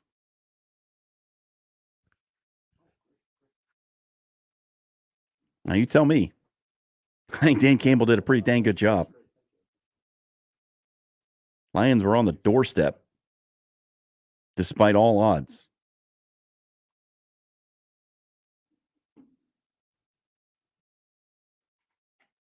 But they didn't make it. So maybe if the Lions had made it, he gets a nod. Tired of this Lions disrespect. Brock Purdy, Kenneth Walker, Garrett Wilson, wide receiver from the Jets, Garrett Wilson. Those are your offensive rookie of the year noms. Defensive rookies, Sauce Gardner of the Jets, Aiden Hutchinson of the Lions, Tarek Woolen of the Seahawks. That's Sauce, right? I mean, Sauce Gardner. I mean, yeah. I mean, probably over Aiden, even though I just talked about Lions disrespect. Lions disrespect, yeah. Disrespecting the Lions. That's what we do. Yeah, I think Sauce Gardner clearly there. Yeah. Brock Purdy's probably the no-brainer offensive rookie of the year. Yeah. Comeback player of the year. Saquon Barkley, Christian McCaffrey, Geno Smith. That's actually a tough choice. Because Geno's got a good story. But Geno's got the best story. Barkley and McCaffrey coming back off injuries. Mm-hmm. And Geno Smith coming back off his career being thrown on the scrap heap. I'd vote Geno. I think I would too. That's how I lean. That's because it wasn't just a comeback after 1 year, right? Like the other two. It was a comeback after 5-6 Well, years. Those guys were good players who got hurt. Yeah. And then came back and they're good players again. Geno Smith, everyone thought he was a bad player. Like this guy was done. And now he did take the Seahawks to the playoffs. They didn't perform very well, but got him there. They wrote me off. I didn't write back. Such a great line. We got to get to Mitch Sherman. He's coming up here at the bottom of the hour. Talk recruiting with Mitch, writer for The Athletic. You know him well. He'll join us here on the Connor Happer Show after this. 1620 The Zone wants you to win Gary's booty. Whoa, wait, what? Win $100 or more every weekday on Mornings with Sharp and Hanley. Listen during the 6 and 8 o'clock hours for Gary and Nick to give you their stat of the day. Then during the 7 and 9 a.m. hours, listen for the cue to call, know the stat, and win a buttload of cash. Answer it correctly, and Gary's booty gets even bigger. Yep, we'll keep adding $100 to the booty bank till the correct answer's given on air. Win your share of Gary's booty on Mornings with Sharp and Hanley with 1620 The Zone. Your Omaha area forecast from the Godfather's Pizza Weather Center and KETV News Watch 7 on 1620 The Zone. Breezy and much colder Wednesday. Cold front comes through early, and that will kick up the northwest winds, gusting up to 30 miles per hour. Expect temperatures in the mid-20s early on, then dropping into the low 20s by the afternoon. Can't rule out a few scattered flurries as well. I'm meteorologist Sean Everson from KETV News Watch 7. Tonight, the Blue Jays are back at home to take on the St. John's Red Storm. Pre-game coverage begins with Blue Jay shoot-around and Ravi Lula at 6 p.m. Tip-off is at 8. The Blue Jays tonight on 1620 The Zone and 1019 The Keg.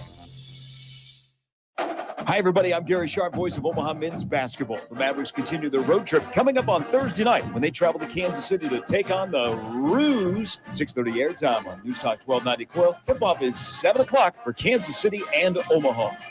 Guys, let's face it, there is a time when you just need to get out of the house, to have your own place, to be with the guys, or just a quiet, relaxing place for yourself. Well, Hearth Cigars and Pipes Lounge hears you loud and clear. Settle in. Escape to Hearth Cigars and Pipes Lounge for an incredible selection plus premium cocktails, a knowledgeable, friendly staff, state-of-the-art humidor, and incredible lounge. Hearth Cigars and Pipes Lounge, just off I-680 at 48th Street next to Cubby's. 1620 The Zone will be on location Friday, January 27th at the American Cancer Society's Hope Lodge, Nebraska. Stop by and drop off a donation of paper products, gift cards, or cash. Listen to 1620 The Zone and visit cancer.org/pinkout. Welcome to Digital Express. On the Fort Omaha campus of Metropolitan Community College, Digital Express is an inviting space for people to learn and interact with technology. It's a place where multiple generations can feel comfortable. A place where K-12 students can come for support and workshops. A place where families can connect, learn, and create. And a place to ask basic questions about technology and receive low-cost technology repairs. For more information, visit mccneb.edu/digitalexpress. Coming back from a serious injury is a win that requires teamwork. At Berry Law, we're in it to win it. Call Berry Law today. 402-999-7777. In a house in Omaha, people gather in the kitchen. They don't talk about school and work. They talk about doctors and surgeries. They're the families of Ronald McDonald House Charities in Omaha. And the kitchen is where they come together to share the struggles their children are facing. For these families, it's the little things like a home-cooked meal, even while far from home, that make the biggest difference. Volunteer to prepare a meal by visiting rmhcomaha.org. The Creighton women's basketball team had their deepest run ever in March, making it all the way to the Elite Eight. Find out how far they will go this season. Don't miss any of the action all year long on 1180 The Zone or on News Talk 1290. Coil. Equitable Bank. We take banking personally. EquitableOnline.com. Here's this week's Maverick Minute. The red-hot Omaha Maverick hockey team finished their 6-game homestand last Saturday by shutting out the Miami Redhawks 2-0. They hit the road this weekend with a 5-game win streak as they head to Western Michigan. Maverick men's basketball was unable to fend off South Dakota, who beat the Mavs 84-68 last Saturday. The Mavs fall to 3-6 in league action. And that's your Maverick Minute on your home for the Mavs. News Talk 1290, 1180 The Zone, and 1620 The Zone.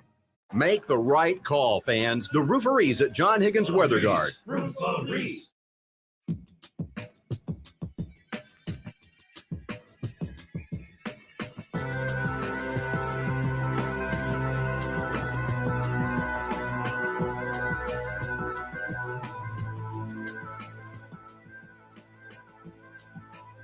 Jon Schriner back here with you on Wednesday, filling in for Connor Happer. Get well soon, Connor. Joined now on the Connor Happer Show by Mitch Sherman of The Athletic. Mitch, how's it going? Going well. John, how are you? Oh, just doing 4 hours of radio, something I don't normally do. Sitting in the big chair today. Well, I mean, you got big shoes to fill. I do. Connor does have big feet. Connor's doing all right. I don't know. Is he able to listen? Hope things are well. Yeah, I don't think he's got any problems with his ears. I think that's right, okay. Yeah. Hello, Connor. Feel better. Yeah, hello, Connor. All right, Mitch. You have been writing a lot about Matt Rule and the staff and what they've done, not only in Georgia but in Texas as well. And I want to start with the stuff in Georgia, kind of calling it the Georgia raid, as Nebraska's sort of raided the cupboard from the Georgia football program. Granted, they've reached kind of deep into the cupboard to get those three guys. But what do you make of this with all these Georgia kids wanting to come to Nebraska? Well, it's intriguing because you can take third and fourth teamers at Georgia, or players who haven't lived up to their recruiting hype. In the case of the latest Georgia transfer to Nebraska, Jacob Hood, the offensive tackle, I don't think it's really fair to say that he hasn't lived up to the hype because he's been at Georgia, or he was at Georgia for just 1 year. So, as an offensive lineman, it stands to reason that you're going to need a little more time than that to blossom, especially in that program. But these were not departures from Georgia that Kirby Smart and the Georgia staff fought. Now, I think that is maybe the case with a couple of their transfers who have gone elsewhere to Texas, in particular, the receiver A.D. Mitchell. Georgia had another transfer this year to Alabama, which is never something that Georgia wants to see, even if it's a player who's not necessarily going to help the Dogs.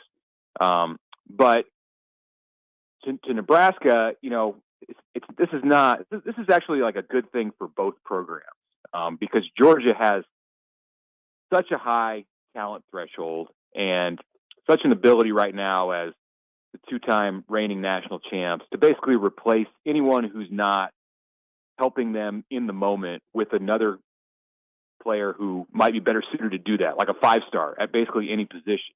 They're a unique program in having that ability. So you get guys who've been in the program for a couple, 3 years and maybe are long on talent, but just have yet to produce.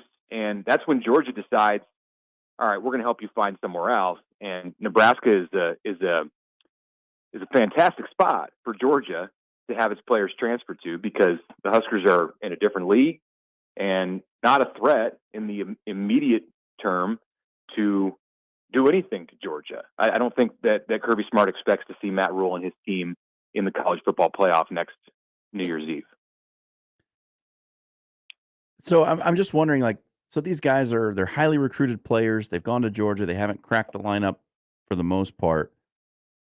Is Nebraska a spot that they look at and go, okay, that team hasn't been very good. I can definitely get on the field there. Or is there something else? Is it the Matt Rule factor? Where do you think that goes as far as the decision-making process? Well, it's kind of the chicken and egg question with recruiting. Is it better to be a program in recruiting where you haven't reached your potential and players see an opportunity to come in and play right away because the team is not that good and then they think they can fix it? Or is it better to have a program that consistently wins and then you draw the players in with the winning? And I don't think there's a definitive answer either way in general or with the transfers who are coming to Nebraska this year. They all pick the school for their specific reasons, but what Nebraska has to offer to somebody who spent a couple of years at Georgia is, one, a head coach who's been in the NFL and who knows how to get players to the NFL, but on both sides of it, has sent players to the NFL as a college head coach and has been there in the NFL to know what the league needs from guys who are striving to get there, which is the case with any of these Georgia guys. Even if it didn't work out at the top program in the country, they've not lost hope with their dream to get to that level. And Matt Rule and his staff look like a fit to be able to facilitate that. And then you also look at Nebraska and say, all right, you're not taking a big step down in competition as far as the competition that you play. You're in the Big Ten. It's a prestigious conference. You can look at Nebraska and the resources that it has in NIL. That's good. And that's not a reason to look away from Nebraska if you're a Georgia player. The facilities checks another box. Moving into a fantastic building that opens this July. So there's a lot of things about Nebraska that go deeper than just that win-loss record of the last several years that are going to be appealing to not just players from Georgia, but you see players from Florida. Last year Nebraska had, of course, transfer from Texas, from LSU, Alabama. So you're looking at prestigious programs around the country that continue to send players to Nebraska through the portal. And it's not really a surprise considering what is on the ground in Lincoln.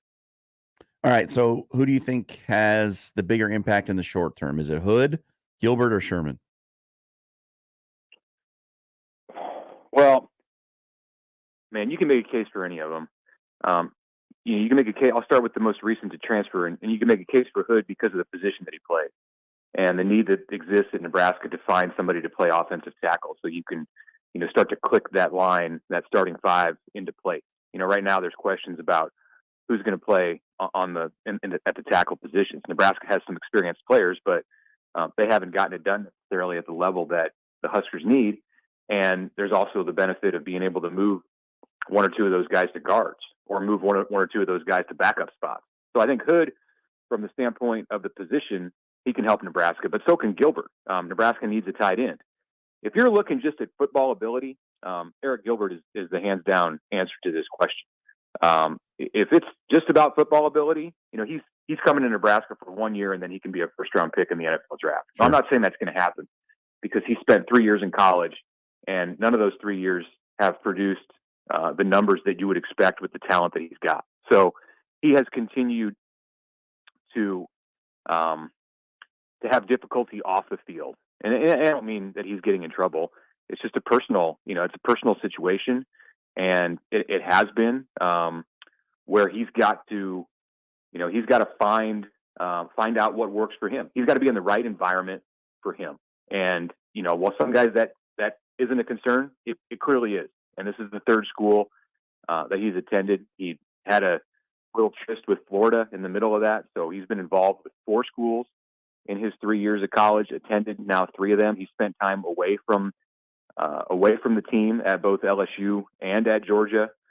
So there are concerns about him coming to Nebraska, I think, and whether you're going to be able to get him on the field. If you can, and that talent comes out, then he makes the biggest impact. And then with MJ Sherman, again, it goes back to just the fit in the defense. And maybe that Tony White defense, that 3-3-5, turns out to be something that he's just perfectly suited for, to play at outside linebacker or coming off the edge as a pass rusher, where it didn't fit at Georgia, but it fits perfectly at Nebraska. And all of a sudden he realizes that potential that he had out of high school as a 4-star, borderline 5-star kind of prospect. And he's a big time player in the Big Ten. If I have to make a guess at one guy and who it's going to be, I'll maybe say Hood, just because of the glaring need right there at offensive tackle. Yeah, it'll be interesting to follow all 3 of them for sure. One of the things you wrote about a couple of days ago was the connection to Texas with this staff and just the sheer number of players that they're bringing in out of that state. That was off the commitment of Ismail Smith-Flores. And I talked about this a little bit in the first hour. I think Nebraska needs Texas kids, not just because it's geographically closer than a California or a Florida. I think it's culturally closer than those 2 places as well.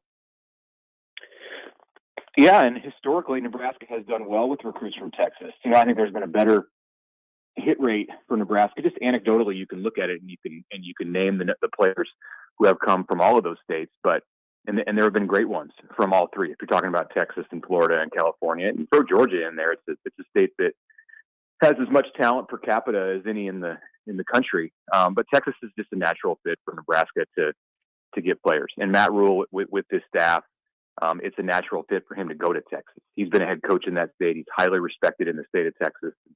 And talking to Ismail Smith-Flores the other day after his commitment, he told me how Matt Rule walked into the gym at Martin High in Arlington to watch Ismail play basketball a week or 2 ago. And the entire gym stood up and cheered for Matt Rule. And, that's the kind of treatment you'd expect for like Mac Brown when he was in his heyday at Texas. And Matt Rule's a guy who spent 3 years at Baylor, which is not the state school, and he's been gone for 3 years. And now he comes back and still gets that kind of reception. So it tells you the kind of respect that he has earned in that state. And it starts with the state's high school coaches, but then it trickles down to parents and to players and to administrators in the school and to people in the governing organizations in Texas. It's just widespread. I've seen it firsthand and heard stories during his 2 months at Nebraska repeatedly about how much respect he commands and admiration there is for Matt Rule in the state of Texas. So it's only natural that he's going to go there to get players. There are so many players there. You've got to be selective. You got to pick the guys who are the right fit for your program, but that's much easier to do in a state that's got, 250 FBS players coming out every recruiting cycle. This was another thing that I touched on a little bit in our first hour. Does conference footprint still matter the way we used to think it did? I mean, we always used to talk about, you get into that conference, well, that gets you into California, that gets you into Florida, this conference gets you into Texas.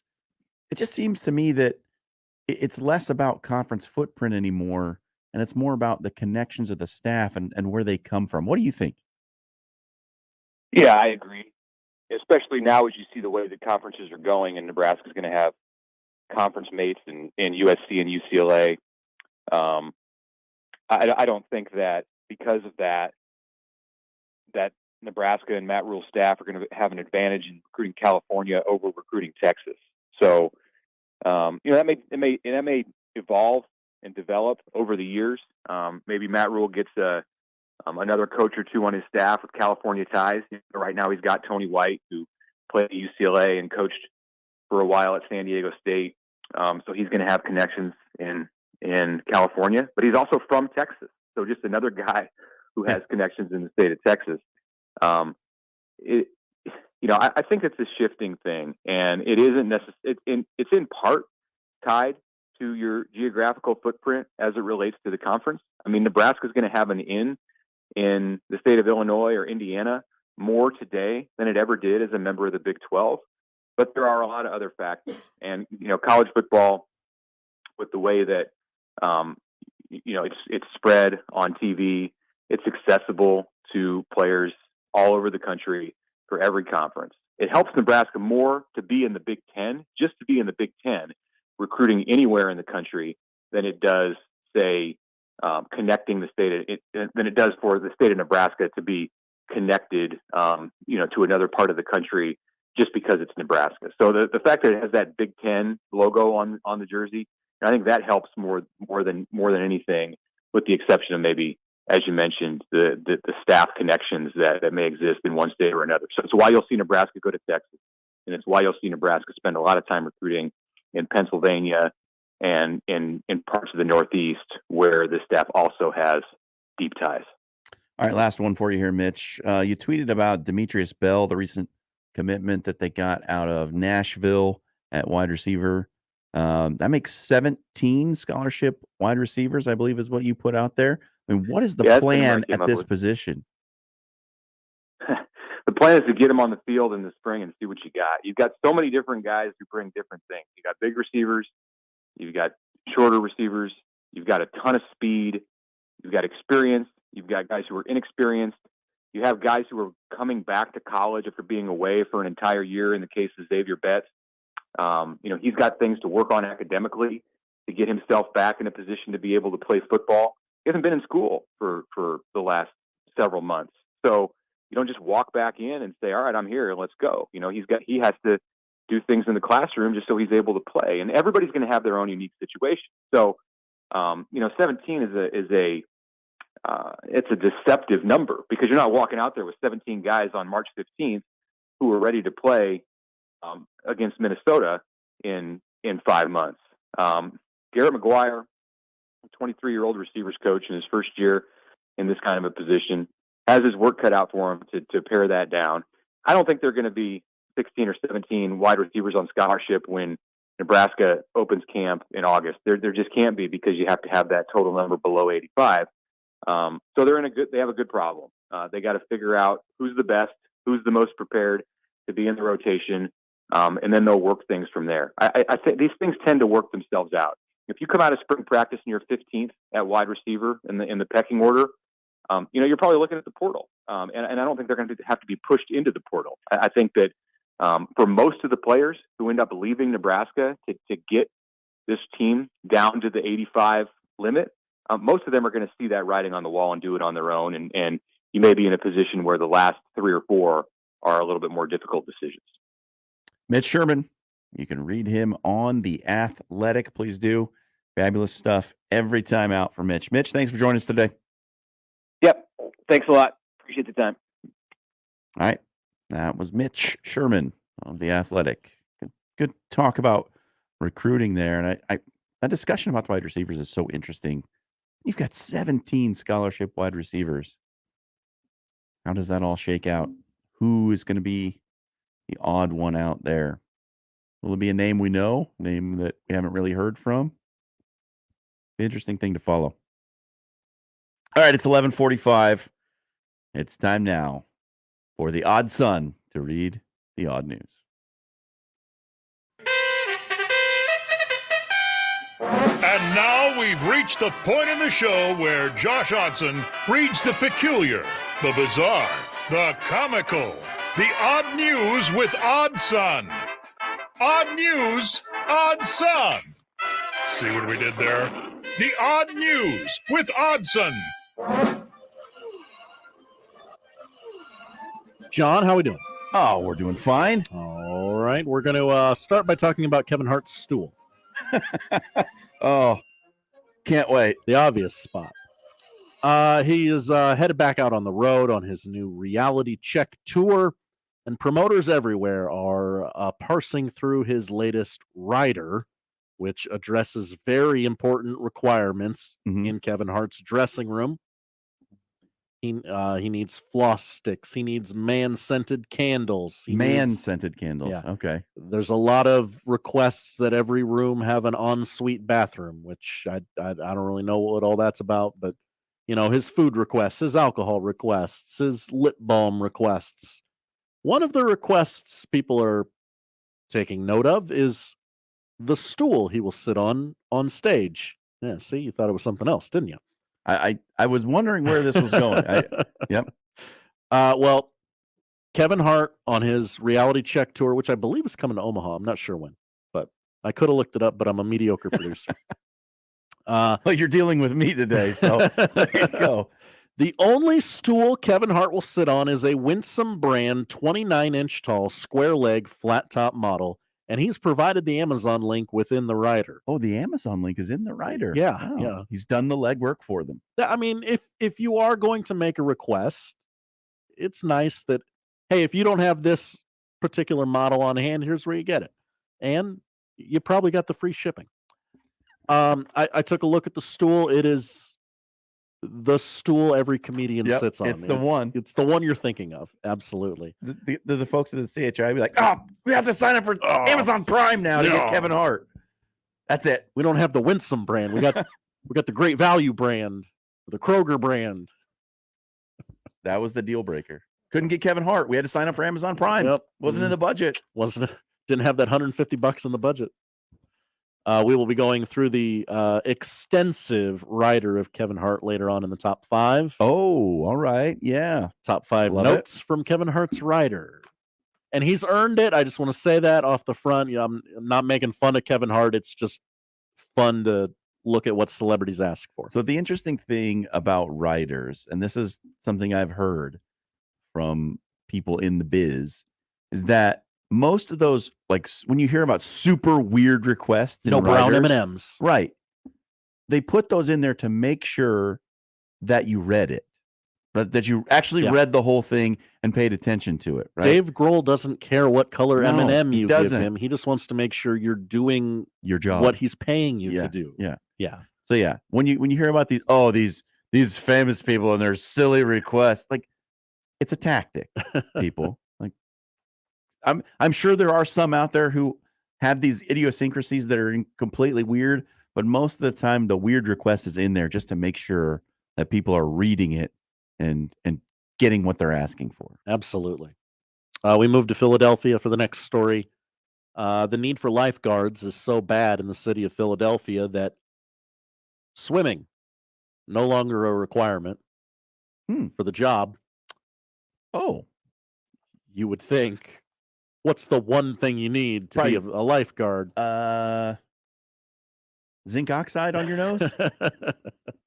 Well, the pools in Philly are so hard up for lifeguards, they're willing to accept candidates that don't know how to swim, according to Philadelphia Magazine. Oh, boy. Officials say they will provide the lessons to applicants who are new to the water. I mean, that's the thing, really. You just got to stay one lesson ahead of the person whose life you're saving. While the idea that their lives may be in the hands of a rookie swimmer may make some bathers nervous, they are not bathers. Please change the wording in that article. City Parks officials tried to downplay the report and assure residents lifeguards are fully trained. We only have to train a handful of folks. Deputy Commissioner Catherine Ott Lovell told the Post, I wouldn't say they can't swim. They just can't. They just can't pass our screening test on the first try. I mean, lots of people don't pass the bar exam on the first try. Oh, what other job? Let's think of some other jobs that, like, you should not be doing had you not been like, oh, I'm an Uber driver. Can't drive. Can't drive. I don't know how to drive. But failed the DMV starting my new test. career as an Uber driver. Right? That test to get your CDL license, Obviously, probably everything in the surgery field. Oh yeah. Well, there's a YouTube video playing above my head the whole time I'm going to put this aorta back in here. You're fine. Oh my goodness! Wow, can't swim. I'm a lifeguard. Philly has 60 public pools. They need 400 lifeguards, and they obviously didn't have open swimming in 2020. This kind of half the pools were open in 2021, so it's been a while since they've needed this many lifeguards, and they're having trouble finding them. In New York, only 26% of last year's 900 lifeguards passed the city's program test. So this is apparently a thing in big cities. Love it. Yeah. We just need bodies right now. They got a new job as a lifeguard.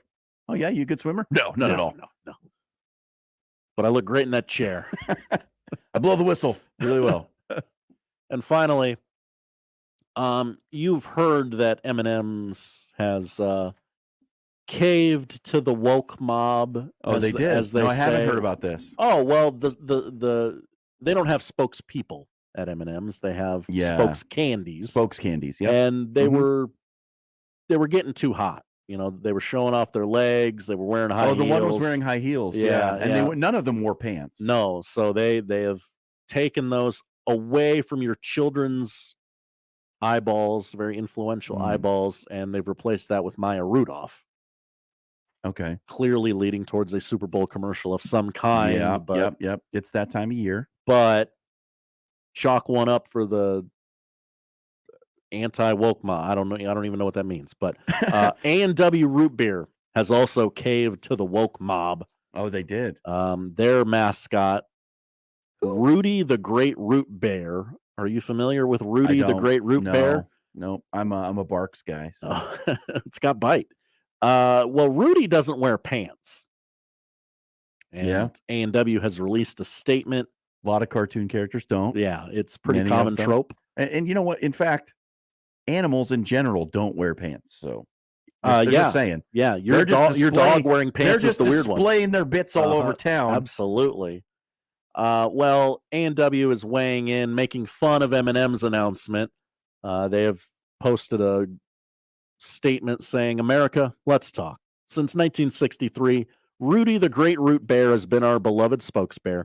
We knew people would notice because he's literally a 6-foot-tall bear wearing an orange sweater, but now we get it. Even a mascot's lack of pants can be polarizing. Therefore, we have decided that Rudy will wear jeans going forward. Not to worry, though. He'll remain our official spokesbear. After all, he is unbearably cute, and I'm impossible to replace. We are confident Rudy will continue to champion good food and good times for many years to come, now in denim. Several cable news organizations didn't realize this was a joke and have reported it as another great American company catering to the woke mob. Yes. Yeah. You know what I would have respected even more, though, is if they had said, hey, we know Rudy doesn't wear pants, and you know what?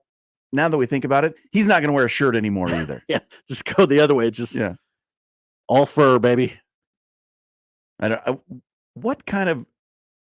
What are these people doing for a living that they have time to worry about the clothing of cartoon characters who are, anthropomorphized animals and chocolates? Mommy, why is that green M&M wearing high heels? Should I wear high heels? Oh, great. These are the things you're worried about? Come on. M&Ms and what their clothing choices are. Whoa. Gosh. I got turned on by the green M&M, and I didn't know how that made me feel. Didn't like that. And I don't know what gender that M&M is. We can get outraged about anything. We certainly can. I mean, we talk for 4 hours a day on the radio. I got mildly miffed that a wide receiver can't win the MVP award anymore. Or never could, actually. that all you got for odd news today? That is the odd news. Yes, All right. I'm sorry. Odd news. Done. We're going to take a break.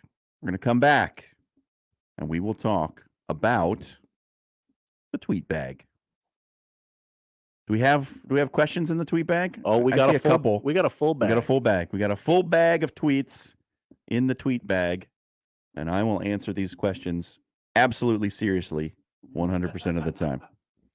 All right, Jon Schriner in for Connor Happer. Third hour coming up. Join 1620 The Zone for the 4th annual Pink Out Game broadcast on Friday, January 27th. The Connor Happer Show and USC will take their shows on the road to the American Cancer Society Hope Lodge. Bring your paper donations for the Pink Out Paper Drive from 10 to 6. Register to win prizes and grab yourself a Pink Out Game t-shirt. Hey, show your support by making a donation to cancer.org/pinkout. That's cancer.org/pinkout. Help us reach the goal of $100,000. It's the 4th annual Pink Out Game broadcast with the American Cancer Society and 1620 The Zone. Get all the details at 1620thezone.com.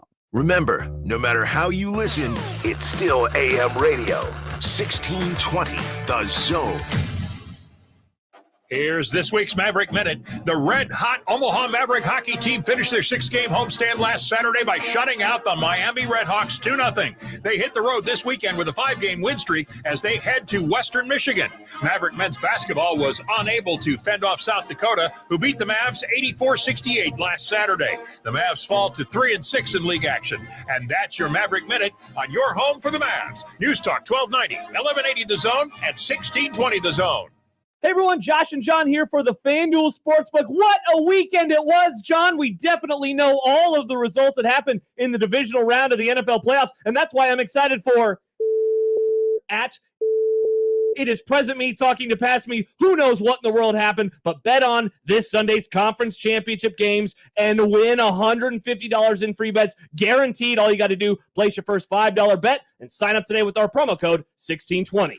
I know that present time John is happy that past time John, that's me, John, right now, was really happy that I put money on the Bengals this weekend. Or did I put money on the Bills? It didn't matter because when I bet $5, I got $150 in free bets, win or lose. So I'm happy. And you can be too with FanDuel, official sportsbook partner of the NFL. 21 plus in President Iowa. First online real money wager only. $10 first deposit required. Bonus issued to non-withdrawable free bets that expire in 14 days. Restrictions apply. See terms at sportsbook.fanduel.com. Gambling problem? Call 1-800-BETS-OFF. Don't miss this week's Zone deal. This week's half-off deal is 5 $10 vouchers for just $25 at Stories Coffee Company. Stories offers teas, smoothies, breakfast, lunch, heavy appetizers, craft beers, and wine. Oh, and they have live music select evenings. 114th and Dodge, Gretna, and now open at Midtown Crossing. Stories Coffee Company, this week's half-off deal. Zone deals go fast. 9 a.m. Friday, 1620thezone.com.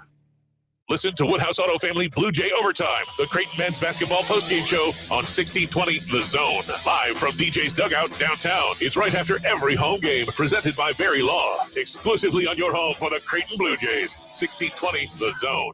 Tonight, the Blue Jays are back at home to take on the St. John's Red Storm. Pre-game coverage begins with Blue Jay shoot-around and Ravi Rula at 6 p.m. Tip-off is at 8. The Blue Jays tonight on 1620 The Zone and 1019 The Keg. I always wanted to learn Spanish, but I never thought I'd have the time. Then I discovered Babbel. Babbel's lessons are fun. They only take like 10 or 15 minutes, and in 3 weeks, presto, you're starting to speak another language. Like magic. I love that Babbel's lessons aren't just robots talking.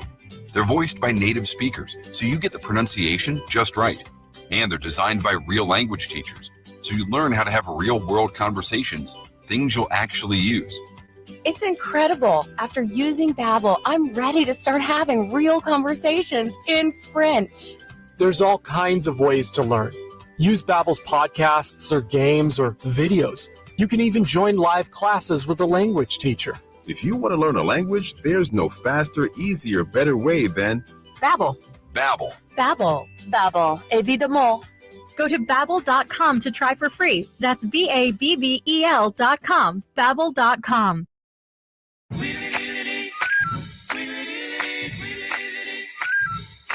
This is the Tweet Bag. You send your questions in, and we answer them.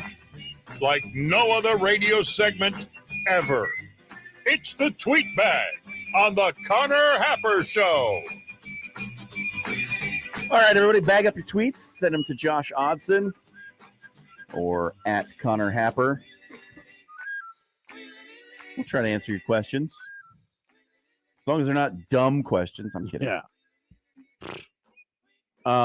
Tweet bag. Here it comes. Let's go, Josh. Yeah, just because we started the segment doesn't mean you can't get yours in. You can email them Josh O at 1620thezone.com, at Happer Show. But it has to be a tweet that you email to Josh because this is the tweet bag. Yeah, you got to type out a tweet in the drafts, screenshot it, and then you can email it to us. It's the only way it works. These are the rules. The segment doesn't work if you don't do it that way. Right. You got to play by the rules. Because then it's just the regular old mailbag. Yeah. Boring.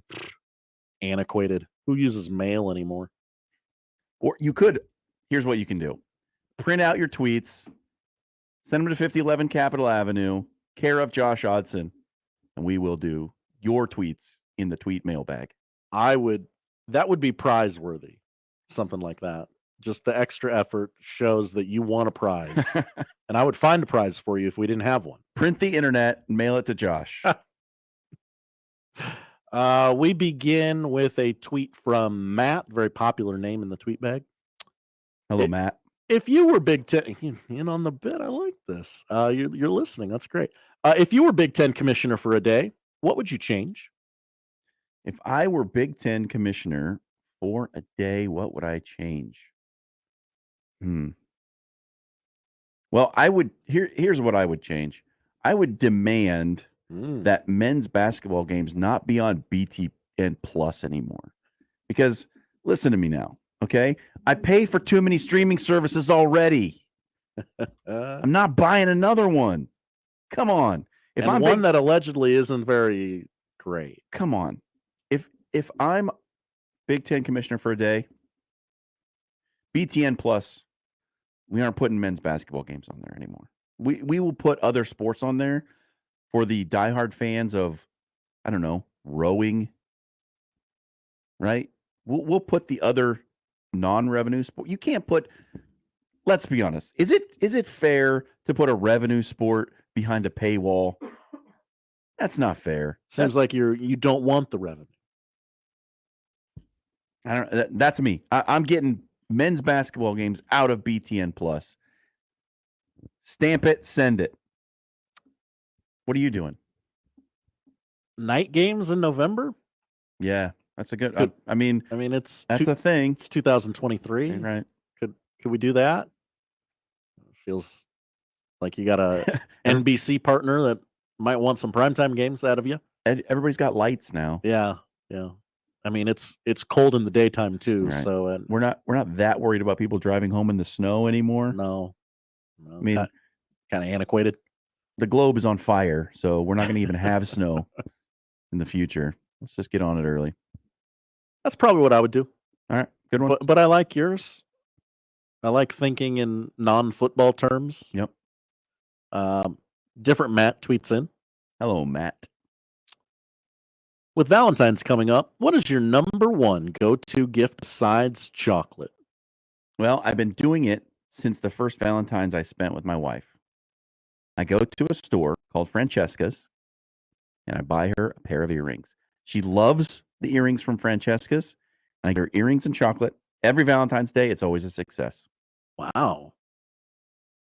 She has asked me to change it because she's got quite a collection of earrings at this point. So I think we're going to go with necklace from Francesca's now. Okay. Yep. Okay. Francesca's local boutique, support local. Yeah. I don't have a gift that we do every year. I just kind of whatever she needs or wants or is feeling. Okay.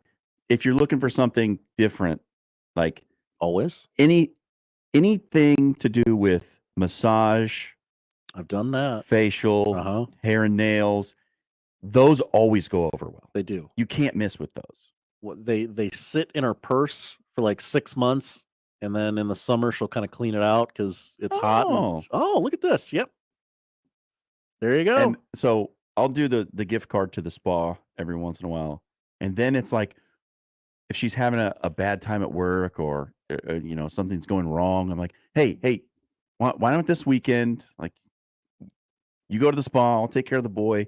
You just go use that gift card that I got for you and treat yourself a little bit this weekend. So, and that's always a good one to keep in the back pocket. Mm-hmm. Jeff emails in. Jeff, do you not know the name of this segment? We'll allow it. John, what is the greatest moment you've gotten to do play-by-play for? The greatest moment that I've gotten to do play-by-play for. The one that immediately comes to mind is the Jalen Agnew, Creighton women's basketball player, breaking the school record, scoring 43 points on senior day. Oh. Yeah. That was a really good one. It's a recent one, but Creighton's comeback win men's soccer over Missouri State in the NCAA tournament just this past season. Yeah. I called that one. That was pretty awesome. That was a hell of a run. Highest profile would probably be I wasn't doing play-by-play. I was the analyst, but it was just this past season as well. Kansas City Current in the NWSL championship game against Portland. I got to do that game. So, but I like single moment was Jalen Agnew sinking a 3-pointer to make it 43 on senior day to break the school record for scoring in a single game. That was pretty awesome. And when one more, UNO women upsetting top seed South Dakota State in the Summit League tournament a couple of years ago, Carrie Banks' first year at the helm. They came into the Summit League tournament as the 8 seed. An 8 seed had never beaten a 1 seed before. That's right. And they knocked off South Dakota State and ended up going to the Summit Championship game where they lost to South Dakota. 1 game away from the NCAA tournament. That was pretty special for that team. Okay. So there's 3 or 4 pretty big ones for me. Look at you, brag. Yeah. Frank sends us one as well. John, what? There's some typos. I'm sorry. Okay. John, I'm new. What was it? What was the name? Frank. Hello, Frank. Thank you. John, I'm new to hearing you on the zone. I'm new to being on the zone, kind of. What teams do you root for? I believe you referenced Washington. Yeah. So I've been a Washington fan since I was a kid. And the reason, so everybody has a favorite uncle, right? You have an uncle that you just connect with. Yeah. So my favorite uncle, my Uncle Brian, he was a huge Joe Theismann fan and by virtue became a Washington, then Redskins, now Commanders fan. So he was sort of like the idol uncle for me. Okay. I became a Washington fan by proxy. And now that I'm adult, I can't change teams. True. Even though I want to. But I don't know. I'm kind of a Washington fan in name only because I don't really follow them very closely because they're always really bad. Yeah. So they're hard to pay attention to. And they have the worst owner in sports who is an actual lizard. What? Unlike the quarterback who's the green lizard. Right. So Washington. Now that looks like that's going to change. Let's hope. Fingers crossed. Now, does that get you back? Yeah, to a degree, yes. Okay. To a degree, I think. I mean, Lex Luthor is going to buy the team. But... Well, at least they'll have someone who might not meddle in day-to-day affairs so deeply as Dan Snyder has. Probably won't be glass bottom staircases anymore. But so Washington Commanders is my NFL team.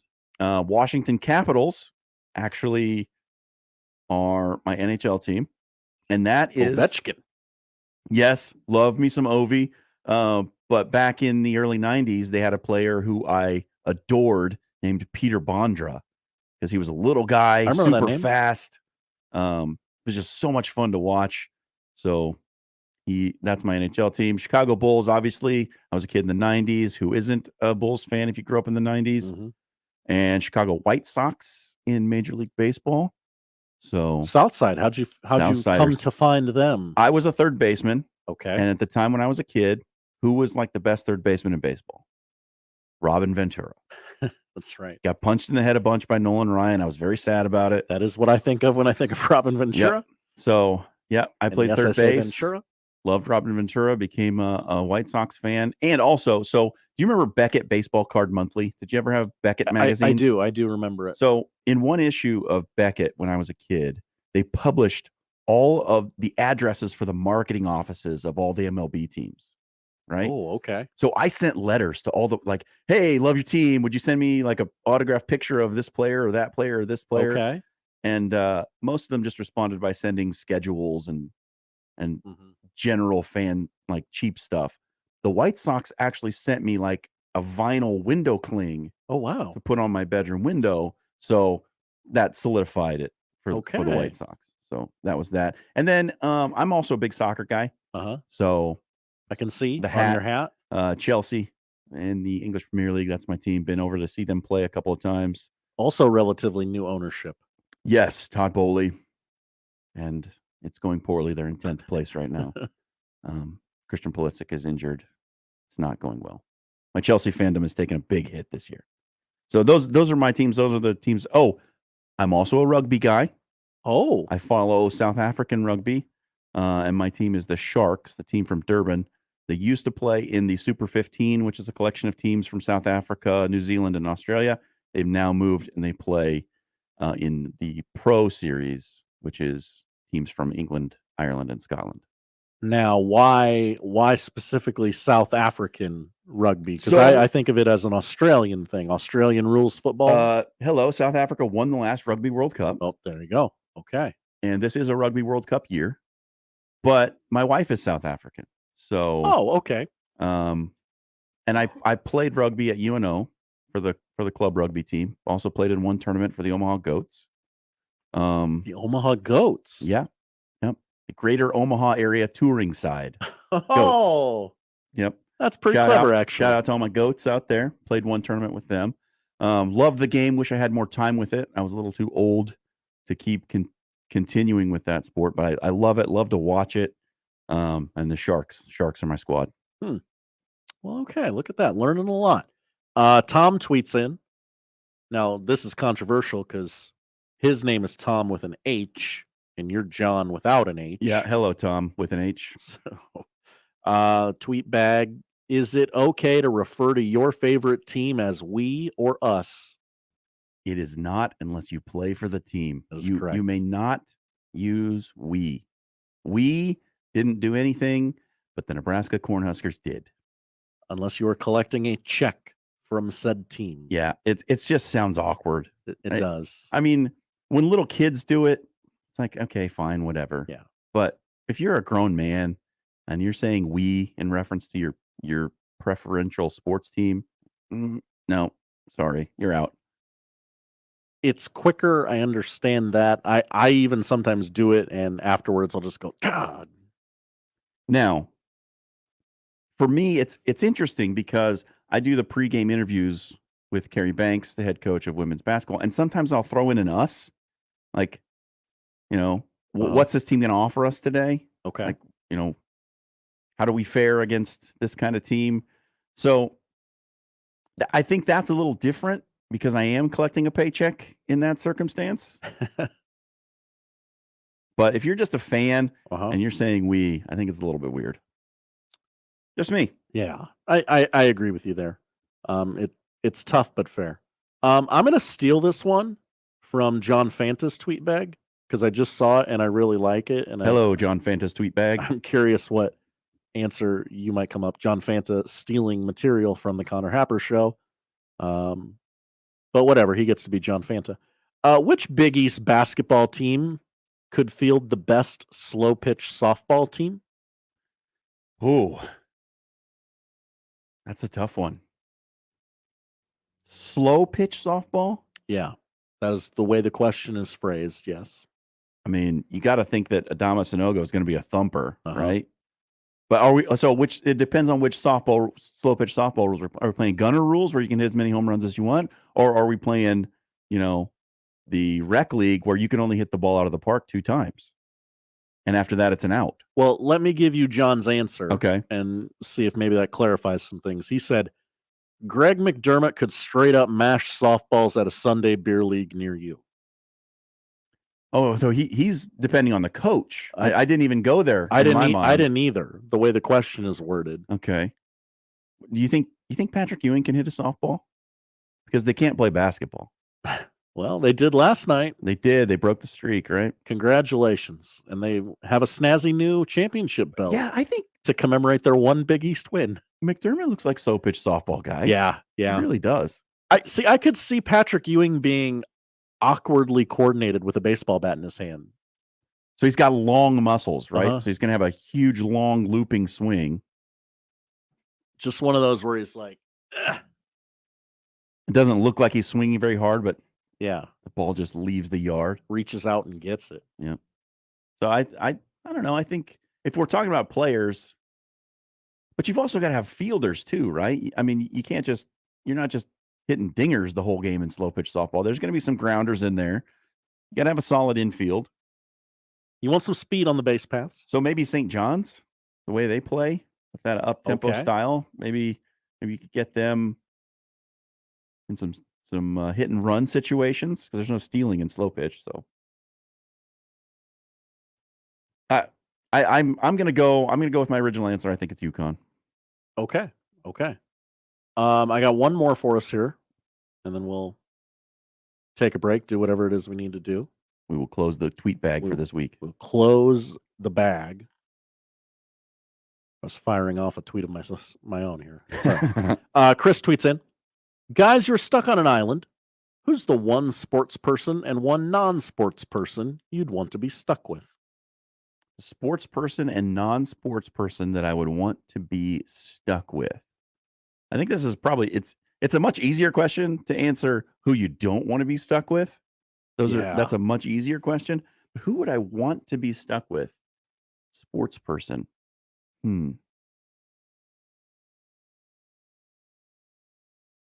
Non-sports person, I'm probably picking Les Stroud.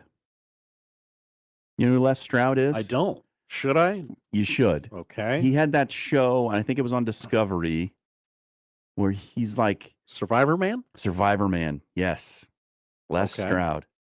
And he was the real Bear Grylls, right? Les Stroud went out by himself and did all the camera. He was totally alone. And he set up the cameras himself, did all the stuff by himself, survived in the one that really blew me away was he went to Labrador, that island off the coast of Canada, the east coast of Canada, and spent like a few days in Labrador completely alone. And that was super impressive to me. So Les Stroud is my non-sports guy because he's going to keep me alive. We're going to have food, and we're probably going to have shelter. And then sports guy, see, you're on an island, you don't want anyone too big because they're going to consume a lot of calories, right? So it's got to be somebody relatively small but also useful. You're talking about how, people to have on this island in terms of how to get off the island. I was thinking of just hanging out, ways to be entertained on the island. I was like, well, I'd probably pick my wife, like having her around. No, I don't want to subject my wife to living on an island with only me and one other person. That sounds horrible. This is the sports person is pretty difficult. I want somebody smart. I want somebody capable. And someone who's not going to annoy me terribly. Yeah. Who's a resourceful athlete? A resourceful athlete. I'm going to say Ryan Leaf. Oh, okay. Show your work. So, no matter what, when Ryan Leaf wants it, he gets it. It's true. Right? And listen to, how about this? Ryan Leaf, despite all of his personal troubles, still got a job at ESPN. I think that sort of stick-to-itiveness and determination and follow-through, I think it's Ryan Leaf. Who you got? I like that. Aaron Donald comes to mind. He's probably going to consume too many calories, as you said, but I'm not a good lifter. He could probably lift. He could lift some logs, yeah. Yeah. We're gonna need that. Ryan Leaf's also pretty tall, so he might be able to get up there and get those coconuts out of the tree. Are we talking a A tropical island? What kind of island is this? I would assume a tropical island. Yeah, that's usually where you think about when you get stuck on an island. Not a ton of non-tropical islands, although they do exist. I think there are quite a few non-tropical islands. Yeah, why don't we think of them though? When someone says island. Yeah. I think it's more survivable in the tropics than it Okay. is in the Arctic. I didn't even think about an Arctic island. Those would be where most of the non-tropical islands are. Yeah, I'd go Aaron Donald and my wife. All right. I think it's a perfectly serviceable answer. Yeah. Well, that does it for the tweet bag. Thank the you bag. for all your questions. Hope you enjoyed the answers. Hello to everyone who submitted to the tweet bag today. We're going to take a break, and when we come back, it's time for a chat with another one of our fabulous guests. Robin Washut will be along to talk a little bit about Nebrasketball. What's happening tonight with Nebraska and Northwestern? We'll get Robin's thoughts on all of that. It's Connor Happer Show. Jon Schriner in today. Live from the Host Coffee Studio, this is 1620 The Zone. Duck Defense Midwest makes your home healthier and improves the life of your HVAC system. So improve the health of your home and everyone in it. Go to cleanairradio.com for a special duct cleaning offer for Zone listeners. That's cleanairradio.com. Listen to the Woodhouse Auto Family Blue Jay shoot-around and overtime shows. The Creighton men's basketball pregame and postgame shows on 1620 The Zone. The Woodhouse Auto Family Blue Jay shoot-around and overtime shows are also presented by Burton AC Heating, Plumbing, and more. By Barry Law, by Union Bank and Trust, and by DJ's Dugout. Before and after each Creighton game, exclusively on your home for the Creighton Blue Jays. 1620 The Zone, 1620 The Zone mobile app, and 1620thezone.com. In support of the Creighton versus Cancer Pinkout game, 1620 The Zone will be on location Friday, January 27th from 10 a.m. to 6 p.m. at the American Cancer Society's Hope Lodge, Nebraska. Stop by and drop off a donation of paper products, gift cards, or cash to support cancer patients staying at the Hope Lodge, a free home away from home for cancer patients and caregivers who must travel to Omaha for their life-saving treatment. For details, listen to 1620 The Zone and visit cancer.org/pinkout.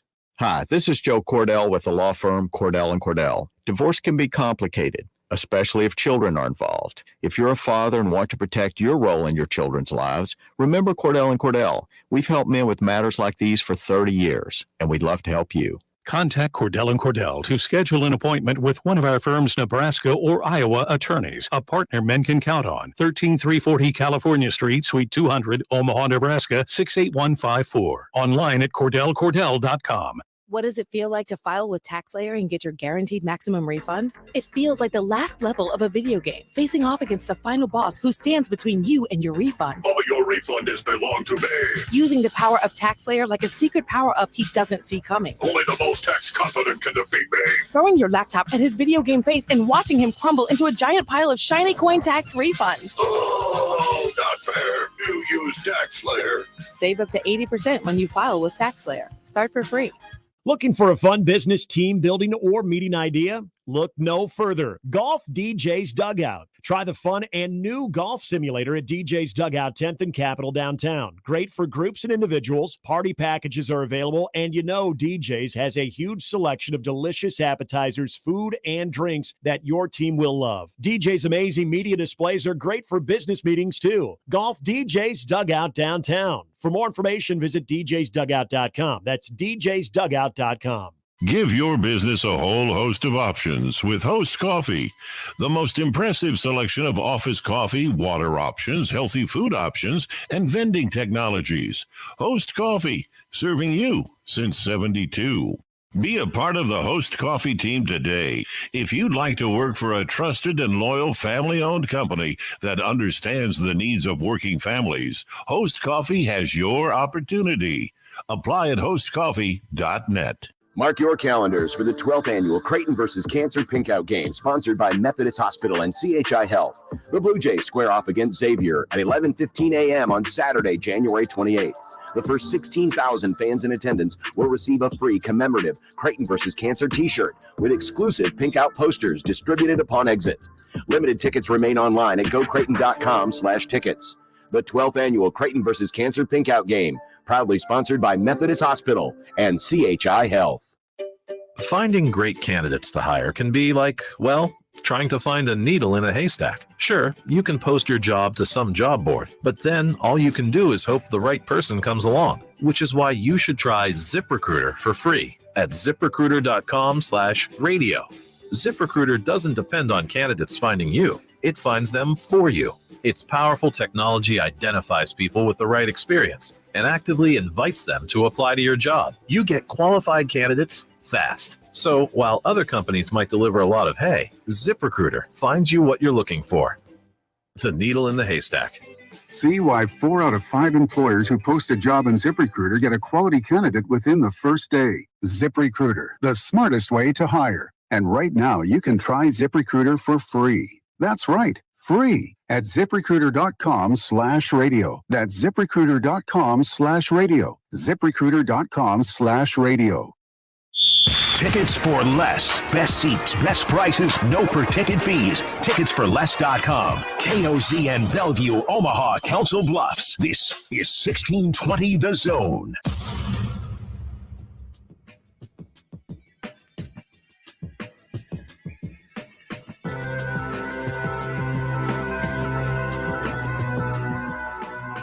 You know what that music means? You probably don't, because I don't know what it means either. It just means it's the Connor Happer Show, and it means that I'm here talking to you on a Wednesday. Bottom of the hour coming up, we got Robin Washut on the line. Robin covering all things Nebrasketball for On 3. Robin, what's up? What's happening? Oh, another blustery Wednesday here in the Omaha metro area. And tough thing down here in Lincoln. Yeah, kind of a blustery not missing outlook anything for down this Nebraska basketball team, too, with the addition to the injury report, Emmanuel Bandamel out for the season. So now Nebraska's lost their top 2, would you say top 2 defensive players? Yeah, you could certainly make that case. Fred Hoiberg himself said they're the best 2 perimeter defenders. You could probably expand that with Juwan Gary's shot blocking. There's not a guy on the roster that can protect the rim like he can. So, yeah, I don't think that's a stretch to say they lost their 2 best defenders for the season for a team that wins through defense. Not a good combination. So what does Nebraska do now to try and fill those holes left behind by those 2 big injuries? Well, that's the tricky part, because there's no 1 or even 2 players that are just going to step in and do what those 2 guys did. Just from an on-court production standpoint, there's, again, Emmanuel Bandamel was as good of a perimeter defender as there was in the Big Ten, in my opinion. Fred Hoiberg said that he was as good of a defender as he's ever coached. So you're not going to get one guy that can just do what he did. So the effort is going to be just collective. I think Jamarcus Lawrence is going to see a substantial step up in his role. And to his credit, he's put himself in this position by committing himself to defense. He was known as a 3-point shooter in high school, but he's really honed in on picking up things defensively, and has kind of developed on that end of the floor faster than anyone really expected. So it's good that he's made that type of progress and gives them at least something to work with defensively. But he's still a true freshman that has only played a handful of games so far that is going to be thrown on the fire now. It wouldn't surprise me if he gets the nod as the starter tonight, and even if he's not the starter, he's going to play substantial. That's one solution, but really it's going to be a whole collective deal where you're going to see several players play multiple roles. Where Derek Walker's going to play a little bit more of the 4, so they can play. Whether it's Blaze Cato when he gets healthy, or Oleg Koyanets in the meantime at center. You see Wilhelm play both forward spots, either the 4 or 5. You'll see Denham Dawson play anywhere from the 4 to maybe even the 2, depending on the matchup. You'll see C.J. Wilcher play the 2 or the 3, and so just go down the list of different ways Nebraska's got to try to mix and match its personnel to fill what Bandamel and Gary did. So it's got to be an all hands on deck effort. It already was, but now more than ever, just because you lose two of your best players, but also two of your most veteran leaders. Both of those guys came from winning programs. They understood what it takes to win at a high level and the little things that you need to do in order to be successful, especially in a conference like the Big Ten. And so now you're counting on a lot of inexperience with, freshmen and Dawson and Lawrence. And, their third point guard right now is walk-on redshirt freshman Sam Hoiberg. So, they have 8 available scholarship players.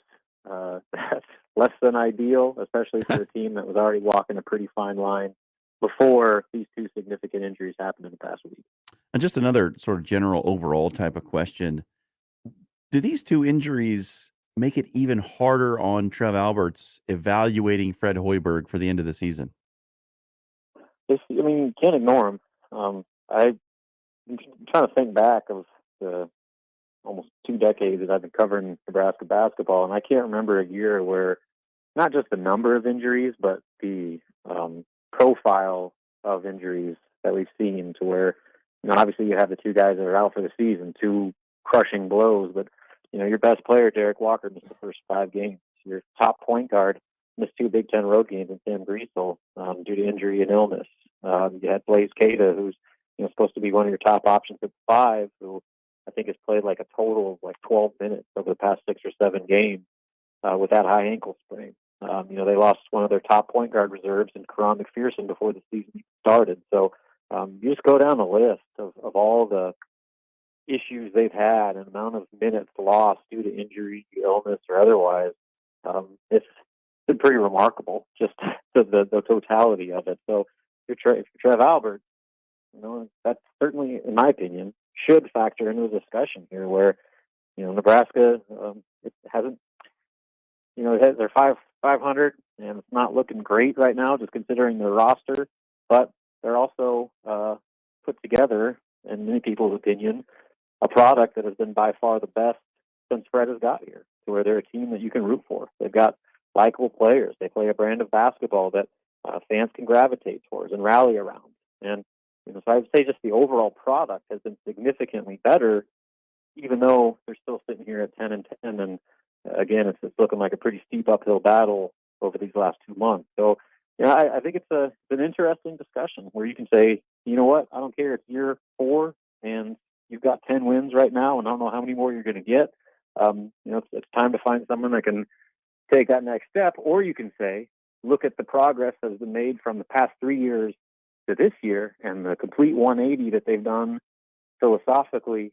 They're bringing in a new coaching staff, bringing in different types of players, team-oriented players, as opposed to just going, stargazing. And so, it depends on kind of where you stand with things. I'm leaning towards Fred's coming back another year, just because of the progress that has been made since the end of last season to now, and then also the fact that it's difficult to evaluate the final win-loss record of this team, just given the amount of setbacks they've had to try to overcome. It's because it's a different conversation than it was with Scott Frost, right? Like, both teams have had, I guess, maybe similar levels of success, if you can look at it that way. But for some reason, it seems like the extenuating circumstances for Fred have been factored more in, right? Like, you kind of knew year 1 was going to be a punt. Year 2, it was all the COVID stuff. Mm-hmm. Year 3, well, year 3 is the one for me. You had your 5-star recruit. That's the bad one. And it didn't go well. And then this year, all the injuries. So, 3 of the 4 years you kind of just write off, don't you?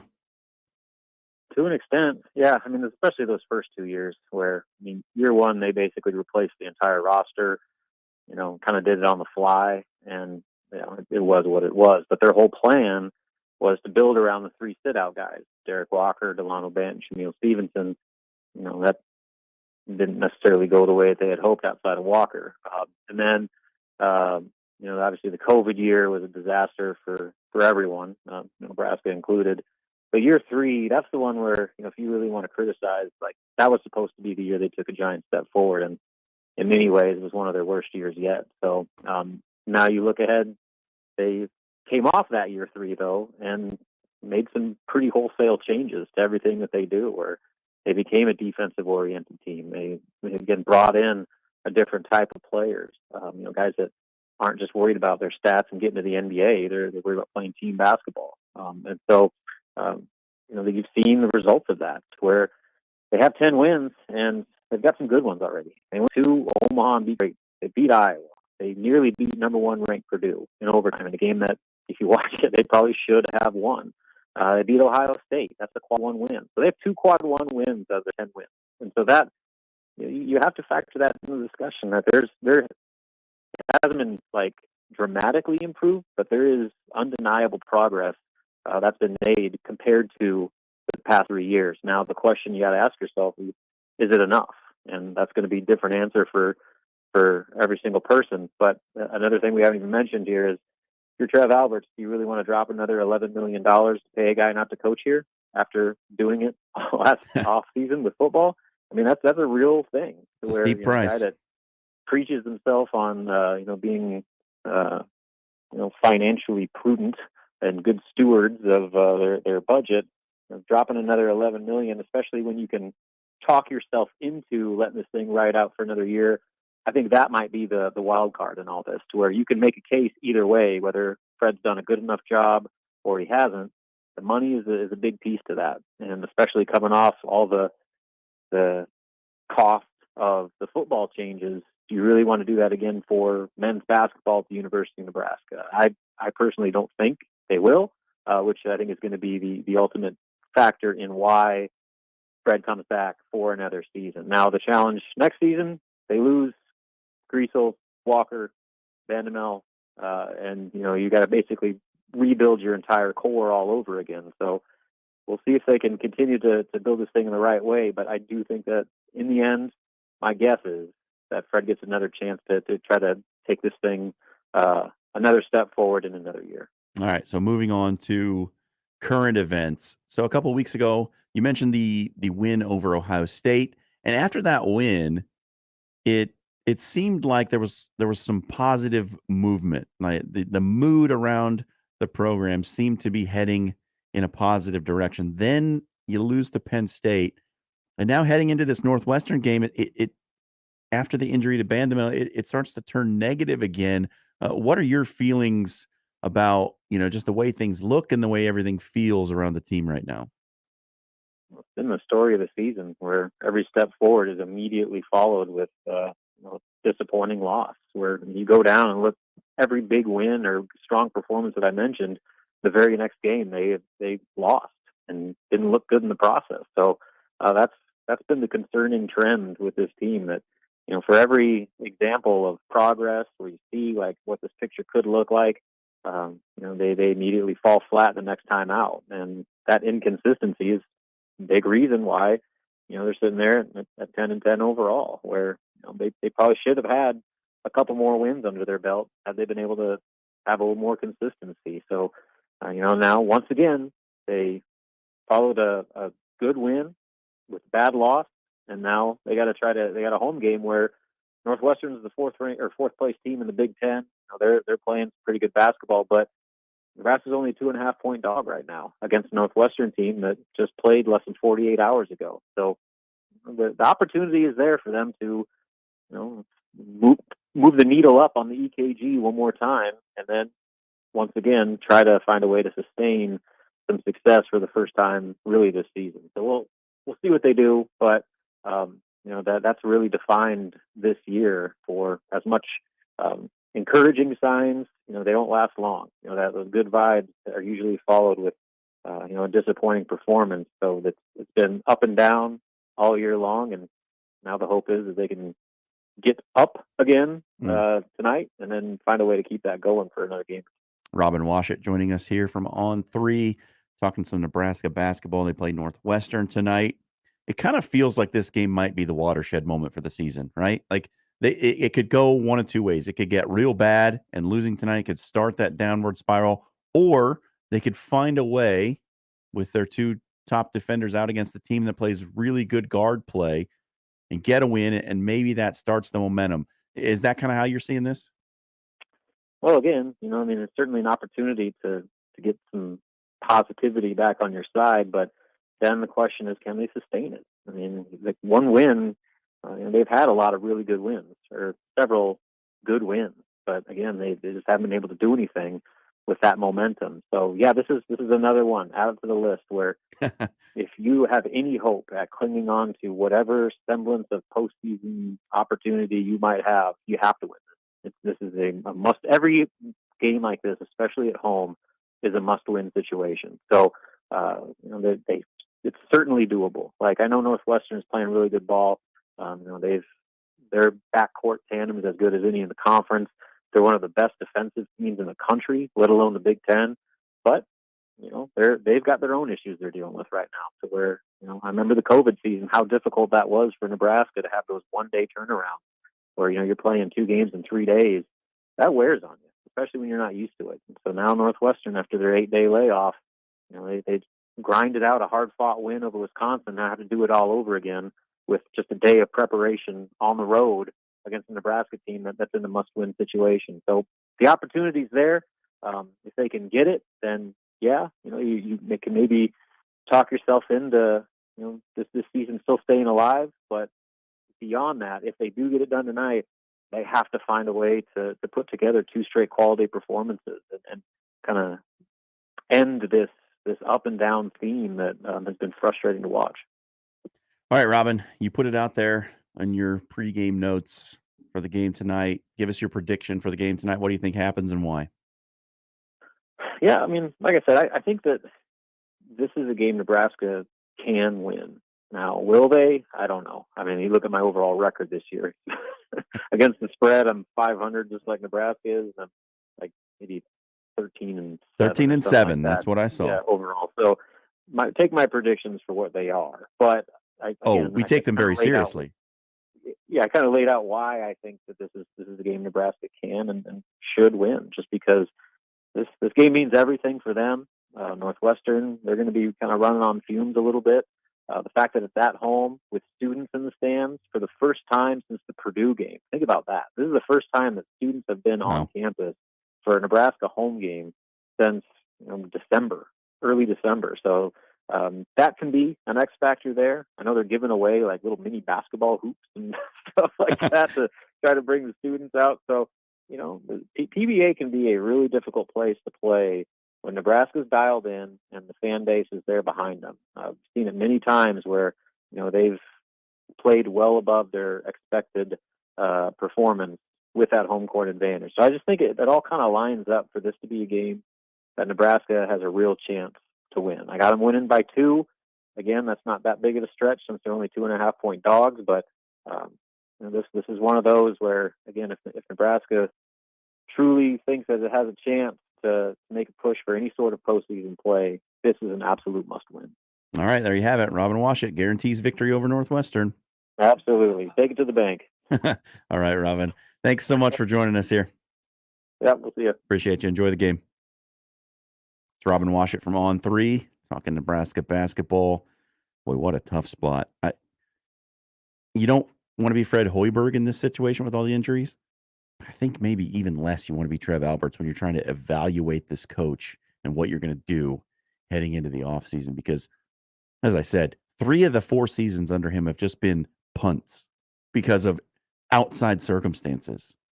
It's tough. He's going to have to make a call without having all the data. And I know sports aren't always fair. Life isn't always fair, but it feels not fair. And look, there doesn't seem to be a right answer at this point. Like, if you fire him, as Robin said, you're paying him $11 million, and that's going to make people mad. You're paying this coach multiple millions of dollars to not coach your team. And if you don't fire him, that's going to make people mad too, because he hasn't won anything. As much as I felt like Trev put himself in a win-win situation with the Scott Frost decision to bring him back, because there was a significant faction of the fan base who didn't want Scott to be fired. Yeah. Right. Now, there was a significant section of the fan base that wanted him gone, but by bringing him back for that extra year, you say, okay, look, I don't think it's going to work, but we're going to give him a shot. Trev Alberts put himself in a win-win there, right? I will get everyone on the same page, we will win. He threw the bone to the people who wanted Scott to stay, and then proved the people right who said it wasn't going to work. He did both. Mm-hmm. And then the people who didn't want Scott to be fired had no leg left to stand on because it didn't work. So he did a great job in navigating that situation. I think this one's actually tougher because, I mean, what do you do?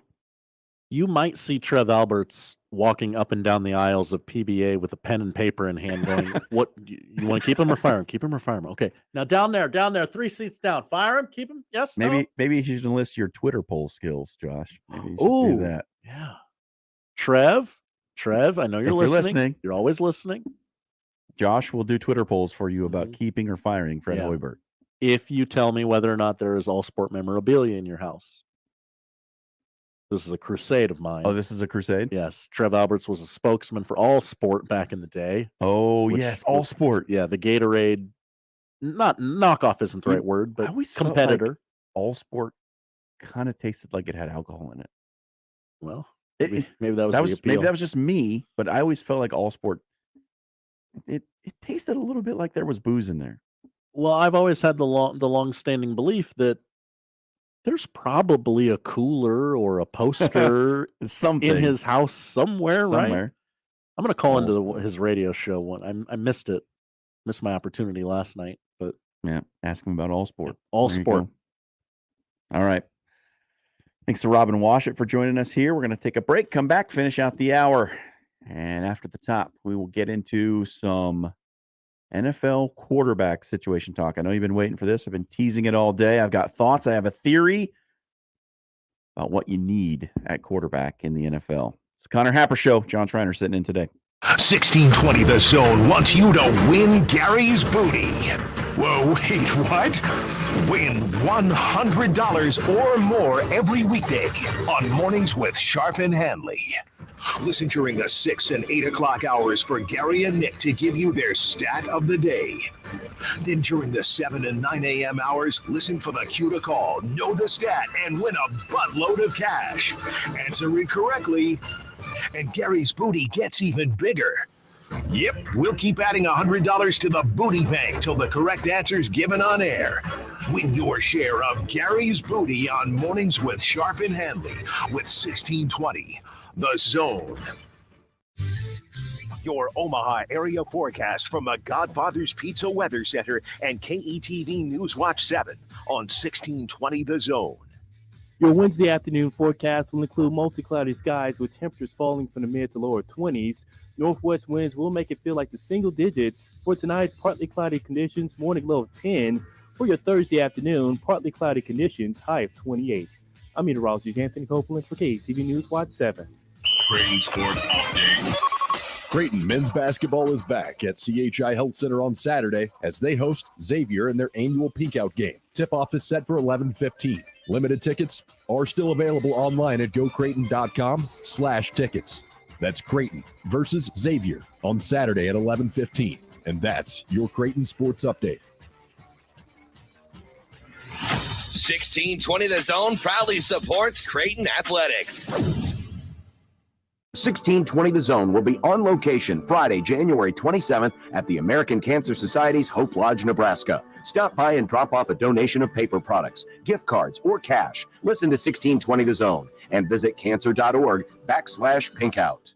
Woodhouse brings you the experts and insight to keep your vehicle road ready. From regular maintenance to larger issues, our team of service advisors and brand certified techs have the solutions to get you and your vehicle back on the road. Plus, you can enjoy convenience of scheduling online, amenities like pickup and delivery, and for quick fixes, comfortable lounges within our dealerships. Bringing you more every time since 1975. Service with Woodhouse. Hi, everybody. I'm Gary Sharp, voice of Omaha men's basketball. The Mavericks continue their road trip coming up on Thursday night when they travel to Kansas City to take on the Roos. 6:30 airtime on News Talk 1290 Coil. Tip-off is 7 o'clock for Kansas City and Omaha. Finding great candidates to hire can be like, well, trying to find a needle in a haystack. Sure, you can post your job to some job board, but then all you can do is hope the right person comes along. which is why you should try ZipRecruiter for free at ziprecruiter.com/radio. ZipRecruiter doesn't depend on candidates finding you. It finds them for you. Its powerful technology identifies people with the right experience and actively invites them to apply to your job. You get qualified candidates fast. So while other companies might deliver a lot of hay, ZipRecruiter finds you what you're looking for. The needle in the haystack. See why 4 out of 5 employers who post a job in ZipRecruiter get a quality candidate within the first day. ZipRecruiter, the smartest way to hire. And right now, you can try ZipRecruiter for free. That's right, free at ZipRecruiter.com/radio. That's ZipRecruiter.com/radio. ZipRecruiter.com/radio. At 1 Hour Heating and Air Conditioning, our comfort specialist can handle any heater repair. Call 402-788-1234 for $50 off any repair. Always on time, or you don't pay time. Terms and conditions may apply. Independently owned and operated, licensed in their respective state or county. Trust 1 Hour Heating and Air Conditioning to help keep your heater running strong. Visit McCarthy's1hour.com to schedule your preseason tune-up for just $79. Always on time, or you don't pay time. Terms and conditions may apply. Independently owned and operated, licensed in their respective state or county. Lenahaw Nurseries has been your dependable full-service source for locally grown trees, plants, and landscape materials. Rooted in tradition, our products and services are consistently ranked best of Omaha in quality and value. From design to install, our experts are here to help bring your landscape vision to life. Start your next project this weekend. Visit us at 192nd and Center, Lenahaw Nurseries, your homegrown headquarters since 1974. Omaha Maverick baseball and softball season tickets are on sale now. Don't miss a pitch or run scored. 2023 season tickets include in-state rivals Creighton and Nebraska. Get your tickets by calling 402-554-MAVS. That's 402-554-MAVS.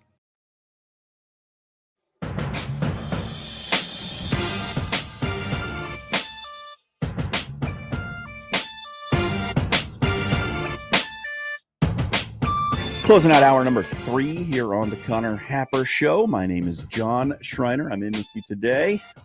Connor's out with an illness. Undisclosed illness. Okay. At an undisclosed location. We don't talk about injuries on the Connor Happer Show. No. On to Thursday. Josh Odson doing his movie tweets.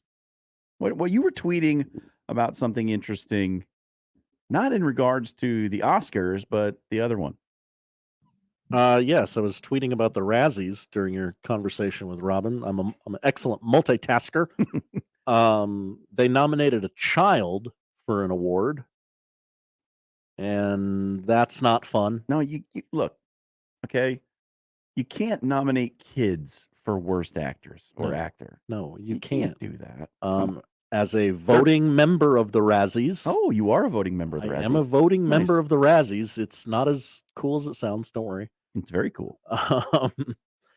I saw that, and they suggest nominees, and I saw that, and I went, "Oh, no, this is supposed to be fun. No, that's not fun." I don't like reviewing the work of children in general. So, like, when there's a movie with kids in it, I stay away from like grading the acting because they're kids. Yeah, because they're kids. Yeah. She's like 12 years old. Yeah, it just doesn't make a lot of sense to go. Well, the child clearly didn't understand the gravitas of the material. Sorry, not everyone's Dakota Fanning. Yeah,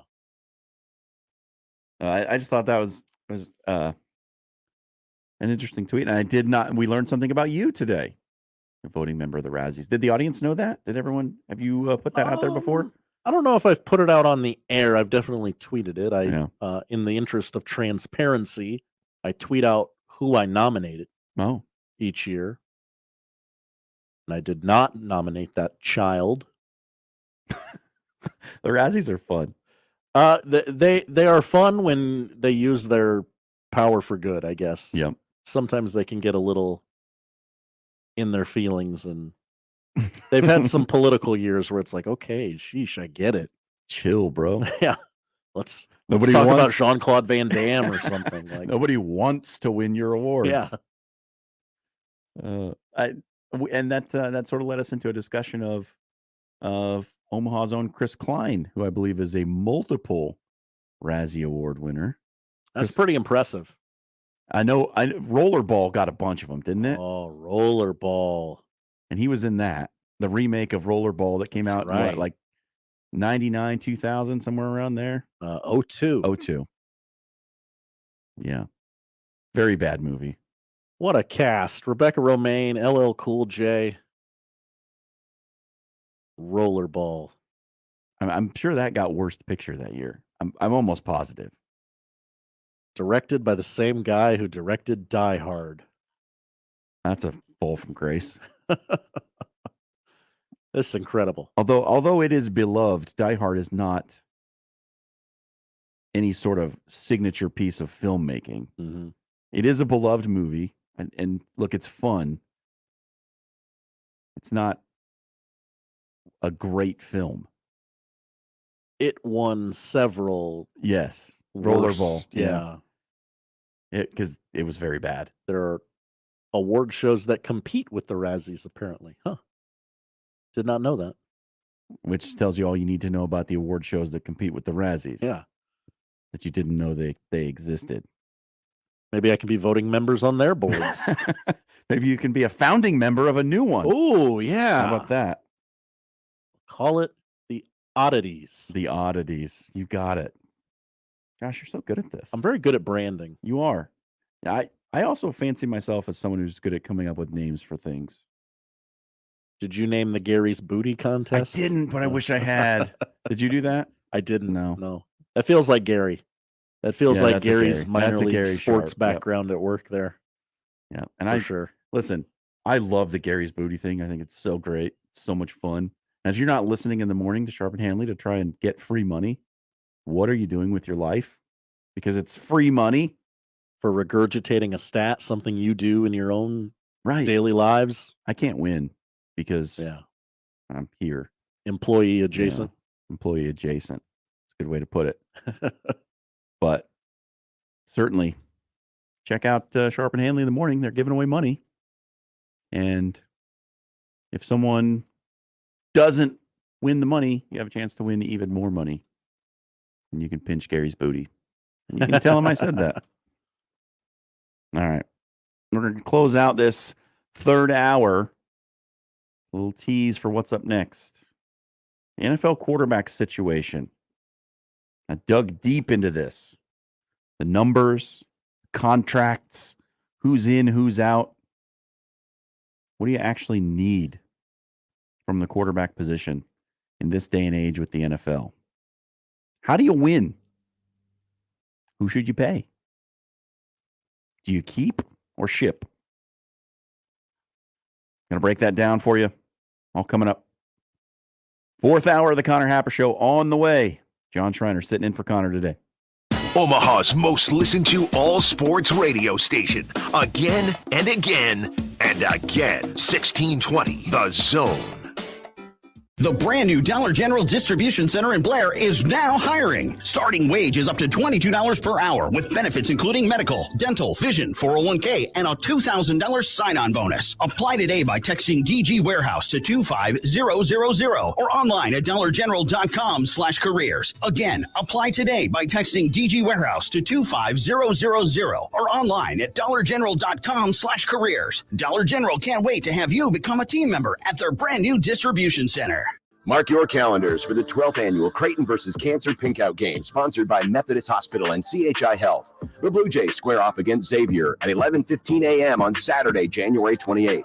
The first 16,000 fans in attendance will receive a free commemorative Creighton versus Cancer t-shirt with exclusive Pinkout posters distributed upon exit. Limited tickets remain online at gocreighton.com/tickets. The 12th annual Creighton versus Cancer Pinkout game, proudly sponsored by Methodist Hospital and CHI Health. Don't miss this week's Zone Deal. This week's half-off deal is 5 $10 vouchers for just $25 at Stories Coffee Company. Stories offers teas, smoothies, breakfast, lunch, heavy appetizers, craft beers, and wine. Oh, and they have live music select evenings. 114th and Dodge, Gretna, and now open at Midtown Crossing. Stories Coffee Company, this week's half-off deal. Zone deals go fast. 9 a.m. Friday, 1620thezone.com. Did you know that over 90% of male enhancement pills are virtually the same thing that's repackaged, redone over and over again? Why settle for the same old product when you can get something completely different? Something that takes male enhancement into the 21st century, something that really works. Men, you need to try Noxitril, the all-natural male enhancement formula that will unlock your performance in the bedroom to a level you could only dream of. Try to imagine Viagra on steroids. Noxitril is so powerful, that's why it took years for it to finally become available to the public without a prescription. So call now and take advantage of our special Noxitril free bottle offer today. Oh yeah, we recommend that you use the Noxitril dose as directed. Think of your partner. We certainly don't want you to overperform in the bedroom. Find out how to get a free bottle of Noxitril while supplies last. Call 800-730-4293, 800-730-4293.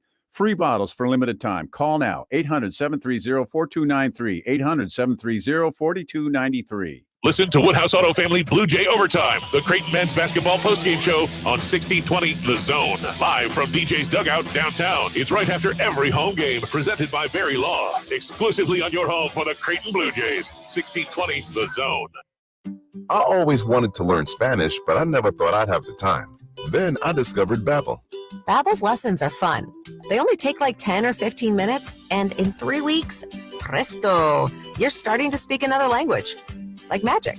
I love that Babbel's lessons aren't just robots talking. They're voiced by native speakers, so you get the pronunciation just right. And they're designed by real language teachers, so you learn how to have real-world conversations, things you'll actually use. It's incredible. After using Babbel, I'm ready to start having real conversations in French. There's all kinds of ways to learn. Use Babbel's podcasts or games or videos. You can even join live classes with a language teacher. If you want to learn a language, there's no faster, easier, better way than Babbel. Babbel. Babbel. Babbel, évidemment. Go to Babbel.com to try for free. That's Babbel.com.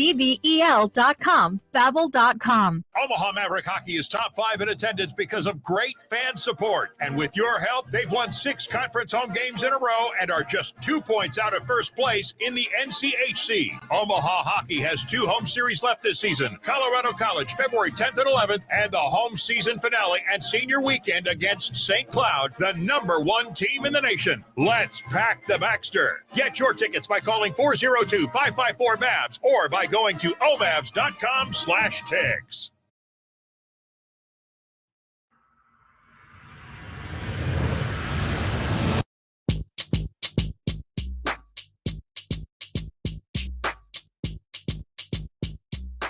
Tasty Grooves, courtesy of Josh Odson, bringing you back for hour number 4. That's right. I'm playing live in studio right now.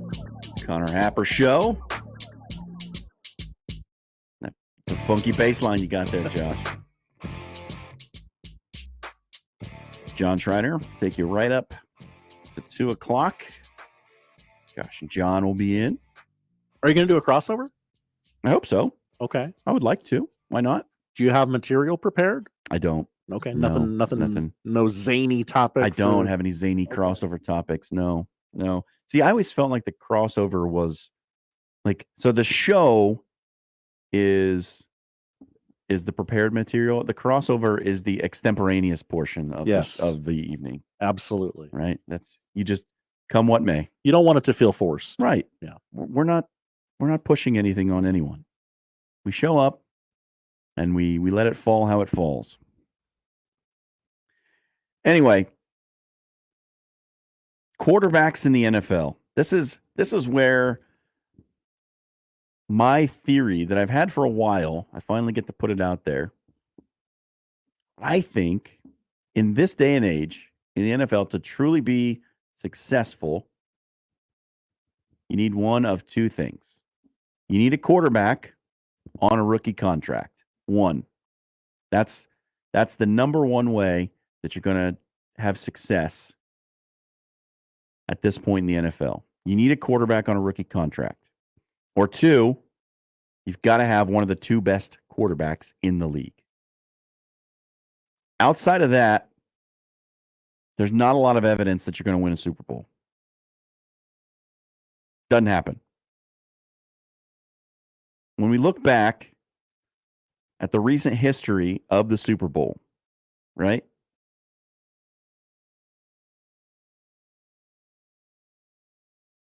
Last year is an outlier. The Rams won it with a highly paid veteran quarterback who's not one of the two best in the league. What they had to do to get that was mortgage the entire future of the franchise, and you see where they are now. They're an absolute salary cap hell. What I read, they're $14 million over the cap heading into the offseason. And you know who puts on the chopping block? Jalen Ramsey, Aaron Donald, Leonard Floyd, maybe Matthew Stafford. Your head coach is thinking about quitting. Yet you got the ring. Don't expect another one for a while. Previous to that, Tom Brady won the Super Bowl, one of the two best in the league. Before that, Patrick Mahomes won a Super Bowl on a rookie contract. Before that, Brady. Before that, Philadelphia, whose starting quarterback was on a rookie contract. They won it with a backup. Brady before that. Peyton Manning before that, one of the two best in the league. Before that, Brady. Before that, Seattle with a quarterback on a rookie contract. That takes you all the way back to 2014. One of those Super Bowls was not won by either one of the top two quarterbacks in the league or a quarterback on a rookie contract. Those are the requirements.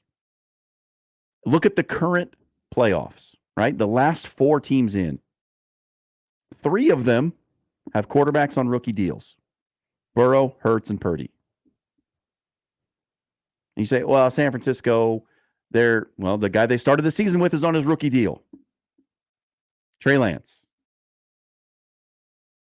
The other one, Patrick Mahomes, one of the two best quarterbacks in the league. Look at the final 8 teams that were left in the playoffs. And their quarterbacks. Hurts, rookie deal. Jones, rookie deal. Purdy, rookie deal. Dak Prescott, who's not one of the two best quarterbacks in the league. They're gone.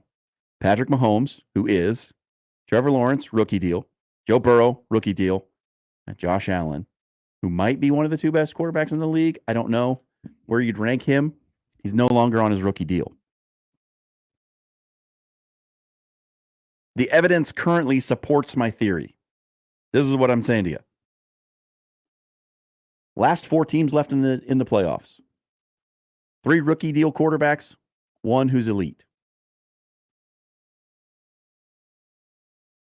Of the teams that made the playoffs this year, 8 of them had quarterbacks that are on their first contract.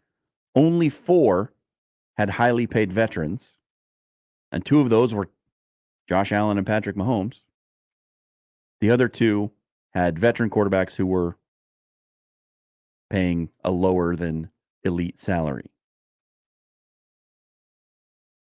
This season in the NFL, 13 teams had a quarterback making $30 million or more per year, right? You're eating up how much of the cap? A quarter? Aaron Rodgers making $50 million, like 30% of the cap?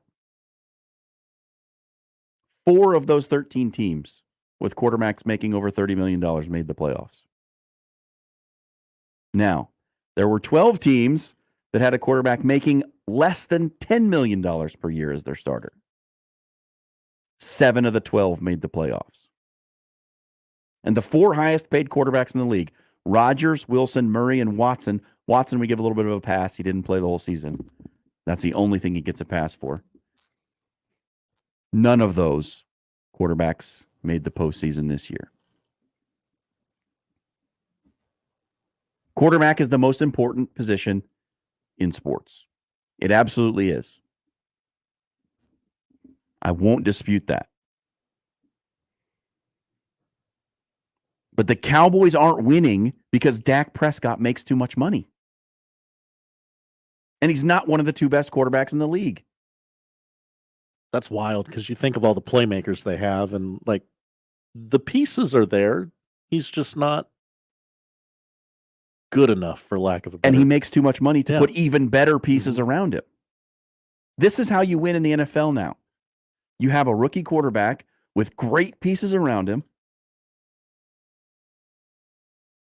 and you go get that Super Bowl in the 3rd or 4th year of his contract. Unless, now, here's the caveat. the guy you pay is Patrick Mahomes because he's good enough with inferior pieces around him to get you back there. It's going to be harder than when he was on his rookie deal, which has borne fruit over the past handful of years. He's getting you there. Now we'll see how this all shakes out in the future of Patrick Mahomes' contract. But I don't think the Chiefs are winning it this year either. I don't know. Did you see him walk away from that press conference today? I did see him walk away from the press conference with no limp and no boot. Ankle looks good. It was broken down heavily. So I think if you make the Super Bowl with the guy on his rookie contract, you have to reward him. You have to make sure, okay, maybe this guy is the elite quarterback that we need to keep a hold of. But if the guy doesn't, if he's not getting there, which Dak Prescott, by the way, got a second giant contract, having done absolutely nothing in the playoffs. Oh, but he passed the eye test. Nope. Cowboys aren't winning. Cowboys are not winning a Super Bowl with Dak Prescott making this much money. Put that on your guarantee board. That's going to take some years to come out. I might even not be here by then, so I don't have to take any responsibility for that. But I've been saying this for a few years that I think the way to build a roster in the NFL, draft the quarterback. If his rookie deal runs out and you haven't done anything, you have to move on. Because teams put themselves in this cycle when they pay the guy who's not it. And there are like two guys who are it at a given time in the NFL. It was Brady and Manning, right? Aaron Rodgers, well, he didn't get a lot of time on his rookie deal because they sat him behind Brett Favre forever. So they didn't get the benefit of paying Rodgers a lower salary and putting all those pieces around him. Then when he got his next contract, it was monstrous. He's gotten one Super Bowl. That was a while ago. And since his contracts have become even more inflated, what's happened to the Packers? They've had to offload piece after piece after piece around him, and he hasn't been able to produce that magic again. Aaron Rodgers is great. Good quarterback. But I think the Packers have put themselves in this situation by giving him a Brinks truck. You can't pay anybody else unless you do it like the Rams did, where you sell your entire future to get the pieces. Here's the keys, Aaron. Lock up when you're done. It is. That's what it is. So what are you willing to do? And look, the management in Green Bay is not willing to do what the Rams did. They're just not. They're not trading away every draft pick essentially for the next 3 years to get enough players to go win a Super Bowl. They're not doing that. They don't believe in it.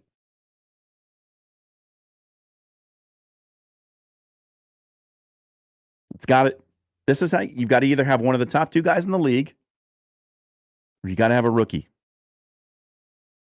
It's the only way to do it right now because quarterback contracts are so inflated that you just can't build a roster around them unless it's Patrick Mahomes.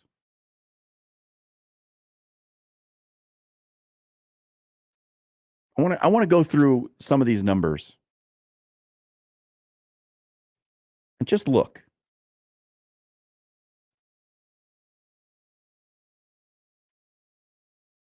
So I've already said that the top four quarterbacks, highest paid quarterbacks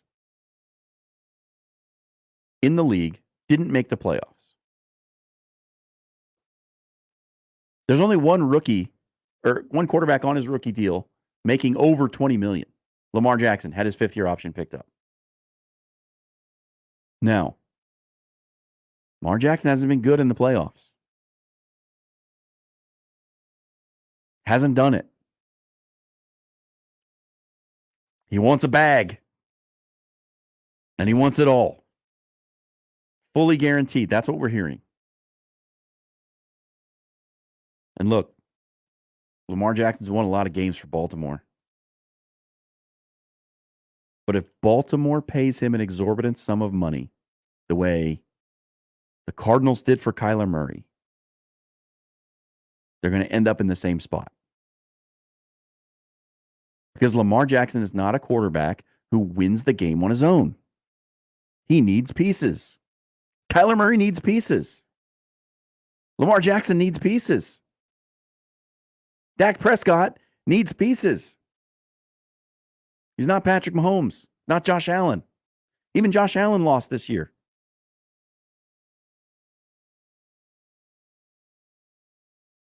The way forward for these teams, it's going to hurt. It's going to hurt to cut bait with Lamar Jackson. But there's another team out there who's going to overpay and put themselves behind the eight ball. So in the long-term strategy, I think you got to move on. Like the Cowboys, look, the Cowboys situation, Dak got a gruesome injury in his contract year. They would have looked like absolute jerks if they had said, "Sorry, Dak, see ya. I know it was a contract year, but you're out." Bad look. Well, sometimes it takes a bad look to build a winner. And I don't see it changing either. Like, this is going to be the way. This is how there are essentially what I would say 2.5 ways to win a Super Bowl now. Quarterback on a rookie deal. Top 2, sell the future. And sell the future is not guaranteed. Only so many franchises are going to be willing to roll the dice like that. Absolutely.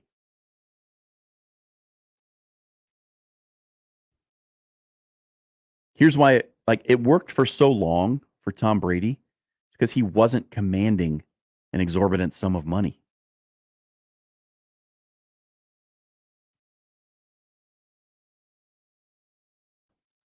He wanted to win. Didn't take up a quarter of the salary cap. Look, I'm not begrudging people their money. It's a violent, dangerous sport.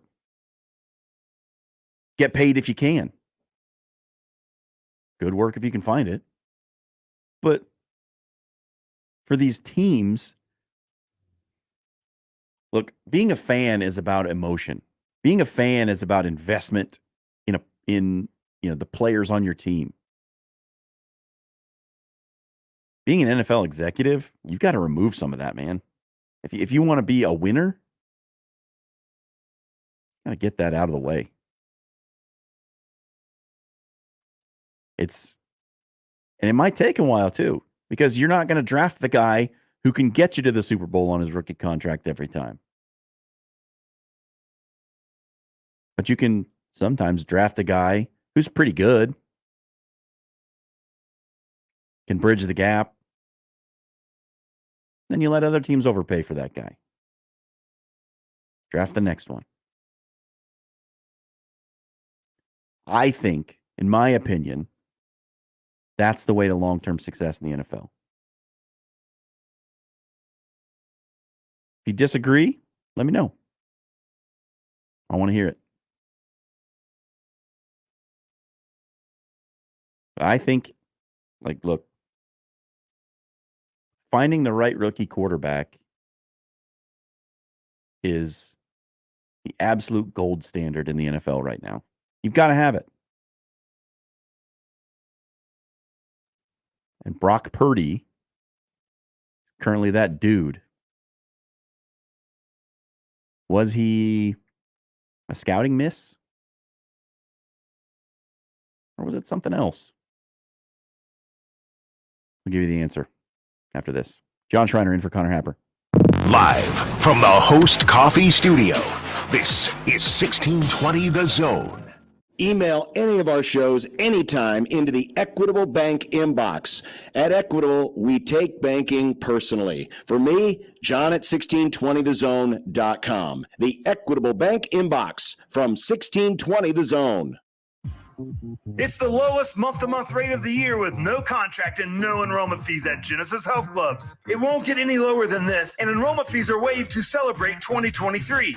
Hurry, just 6 days left. Hi, I'm Rodney Steven. It's the new year, and you have set your New Year's resolutions, right? Well, it's time to go. I have good news and bad news for you. The bad news is, if you don't get started, your New Year's resolutions won't happen, and you'll be in the same place next year. You have to take that first step and build habits that will change your life forever. One of my favorite quotes is, if it is to be, it is up to me. And that is absolutely true. And we know you can do it. We'll help you every step of the way. We help hundreds of thousands of people reach their fitness goals each year. And what about you this year? Join Genesis Health Clubs for our lowest month-to-month rate that we'll offer in all of 2023. Plus, no enrollment fees and no contracts. 6 days left. It will not get any better than this. Join at GenesisHealthClubs.com now because this special won't last. Hurry, just 6 days left. Hey everyone, Josh Peterson here for my friends at Kugler Vision. It is a new year and you deserve a new view. Don't wait any longer. Kugler Vision took care of me 5 years ago. They'll take great care of you. Visit their website, KuglerVision.com. Did you know that over 90% of male enhancement pills are virtually the same thing that's repackaged, redone over and over again? Why settle for the same old product when you can get something completely different? Something that takes male enhancement into the 21st century. Something that really works. Men, you need to try Noxitril, the all-natural male enhancement formula that will unlock your performance in the bedroom to a level you could only dream of. Try to imagine Viagra on steroids. Noxitril is so powerful, that's why it took years for it to finally become available to the public without a prescription. So call now and take advantage of our special Noxitril free bottle offer today. Oh yeah, we recommend that you use the Noxitril dose as directed. Think of your partner. We certainly don't want you to overperform in the bedroom. Find out how to get a free bottle of Noxitril while supplies last. Call 800-730-4293, 800-730-4293. Free bottles for limited time. Call now, 800-730-4293, 800-730-4293.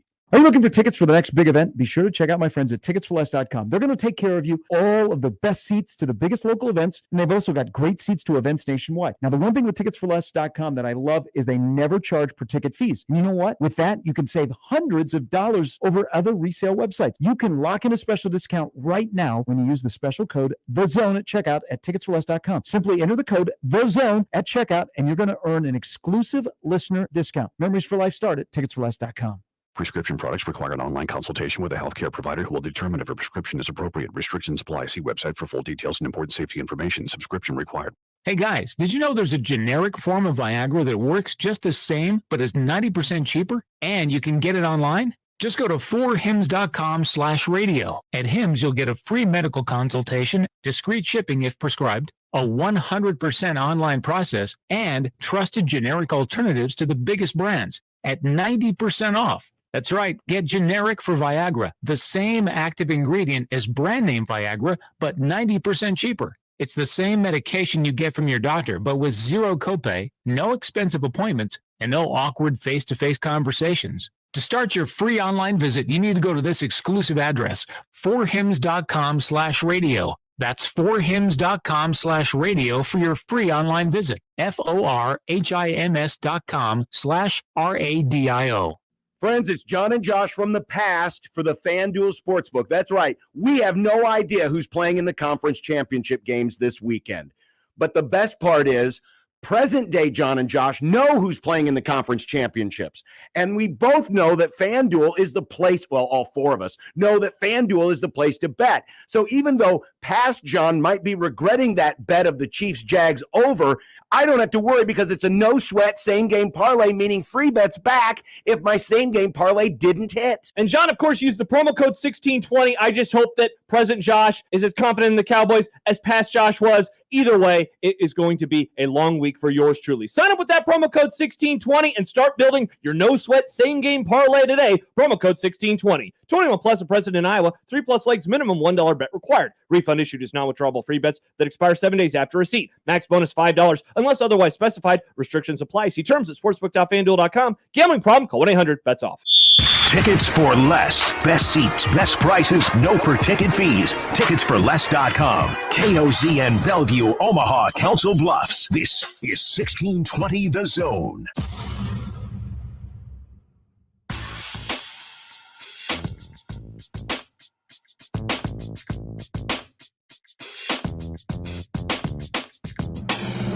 Had the Olivia Dunn thing on the news here in the studio.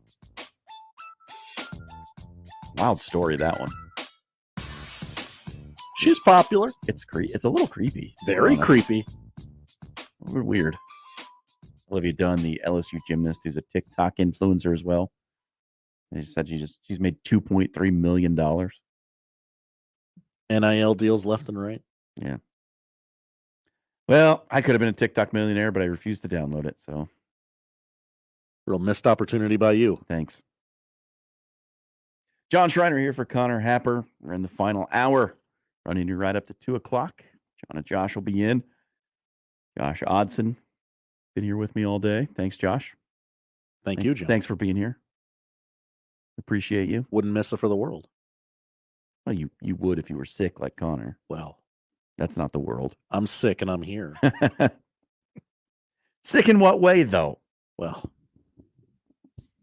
another show comes in here at 2. We don't have that kind of time. All right.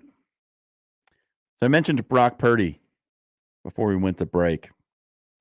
He's finalist for Offensive Rookie of the Year. No big surprise. 7-0 as a starter.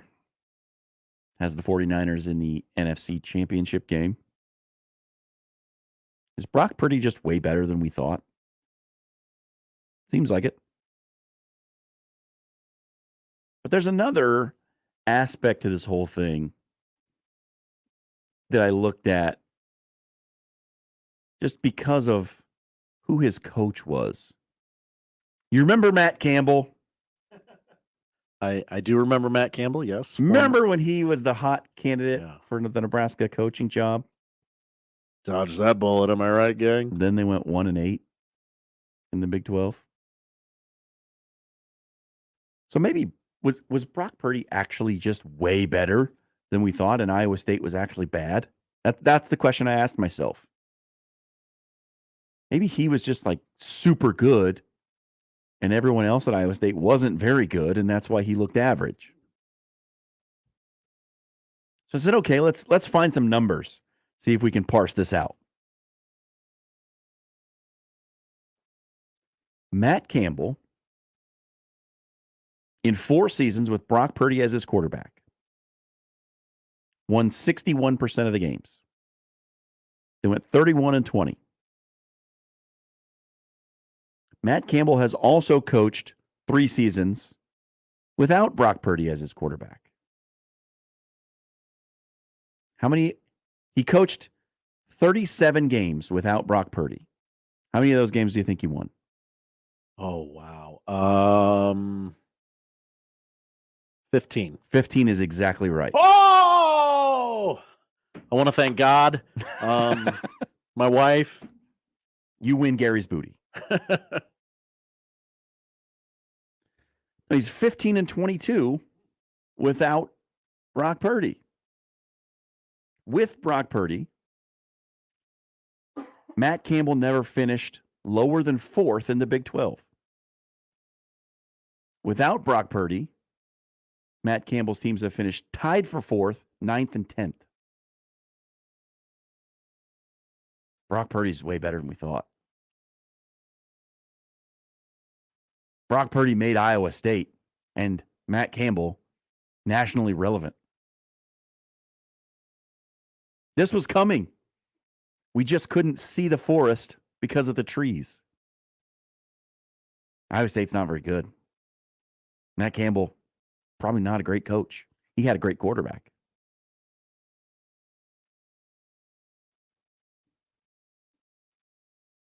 4 seasons with Purdy, 31-20, without 15-22.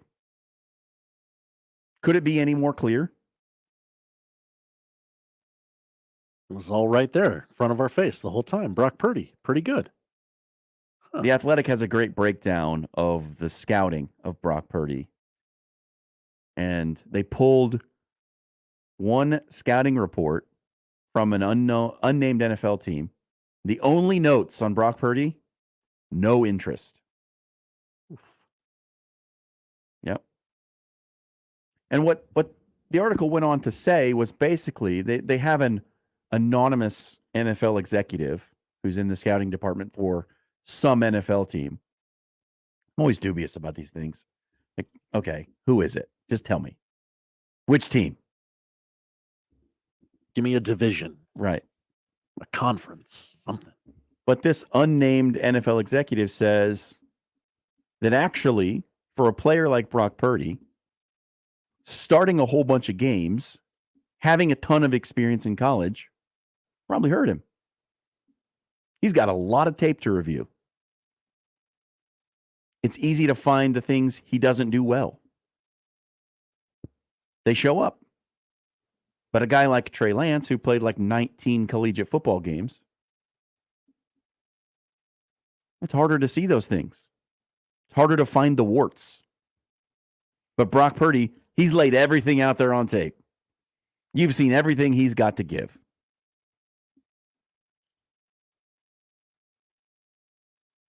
And so a lot of teams passed on him. You know by now he was Mr. Irrelevant, final pick in the draft. He was? If you hadn't heard. Wow. We should be talking about that more. Also, Joe Burrow wanted to go to Nebraska. Do you remember that? What?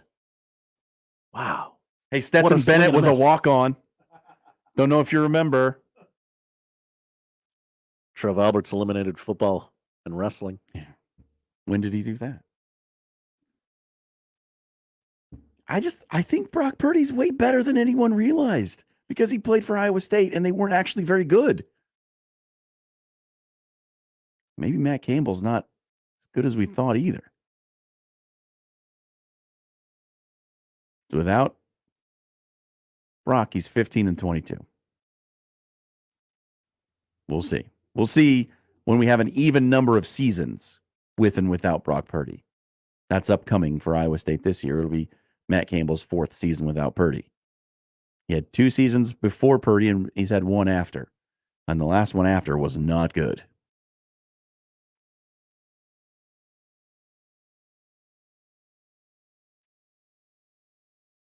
It's interesting to me how players get evaluated, right?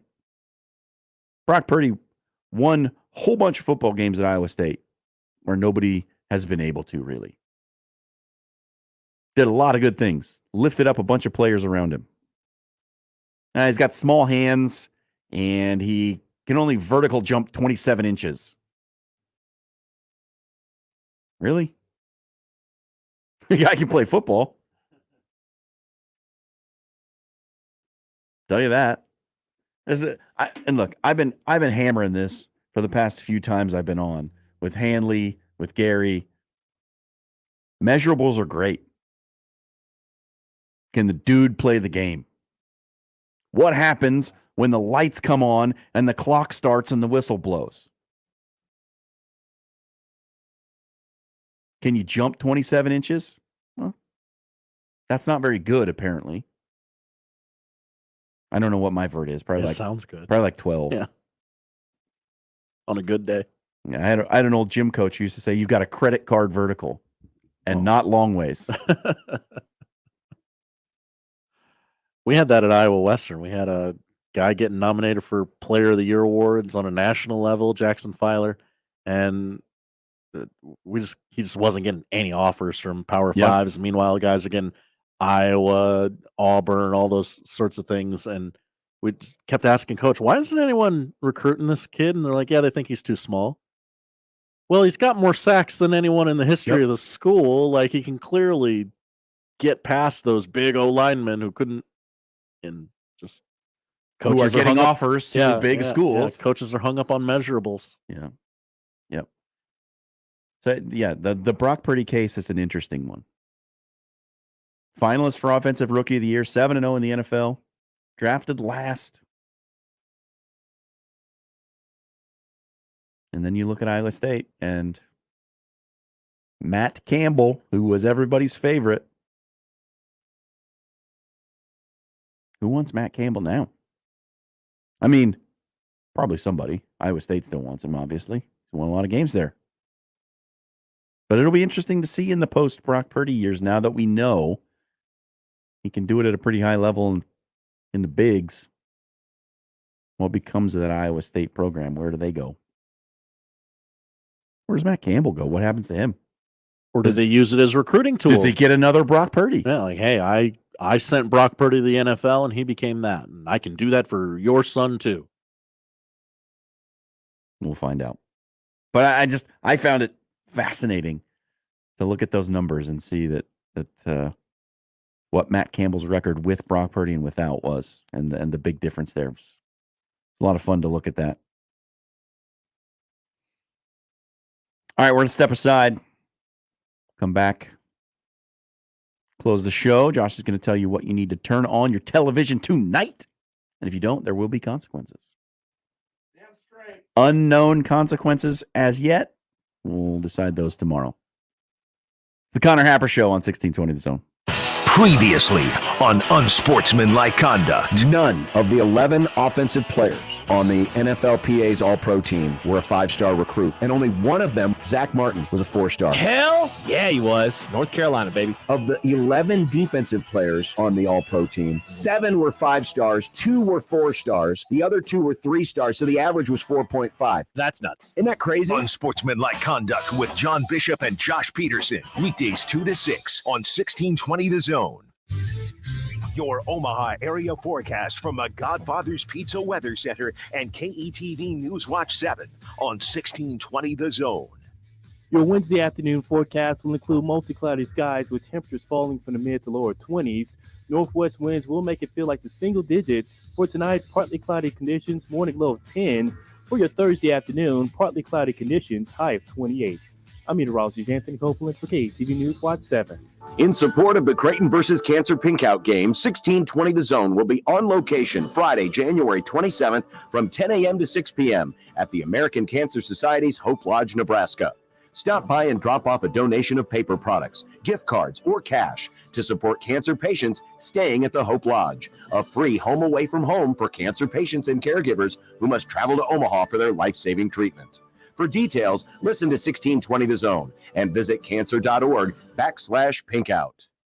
Here's this week's Maverick Minute. The red-hot Omaha Maverick hockey team finished their 6-game homestand last Saturday by shutting out the Miami Redhawks 2-0. They hit the road this weekend with a 5-game win streak as they head to Western Michigan.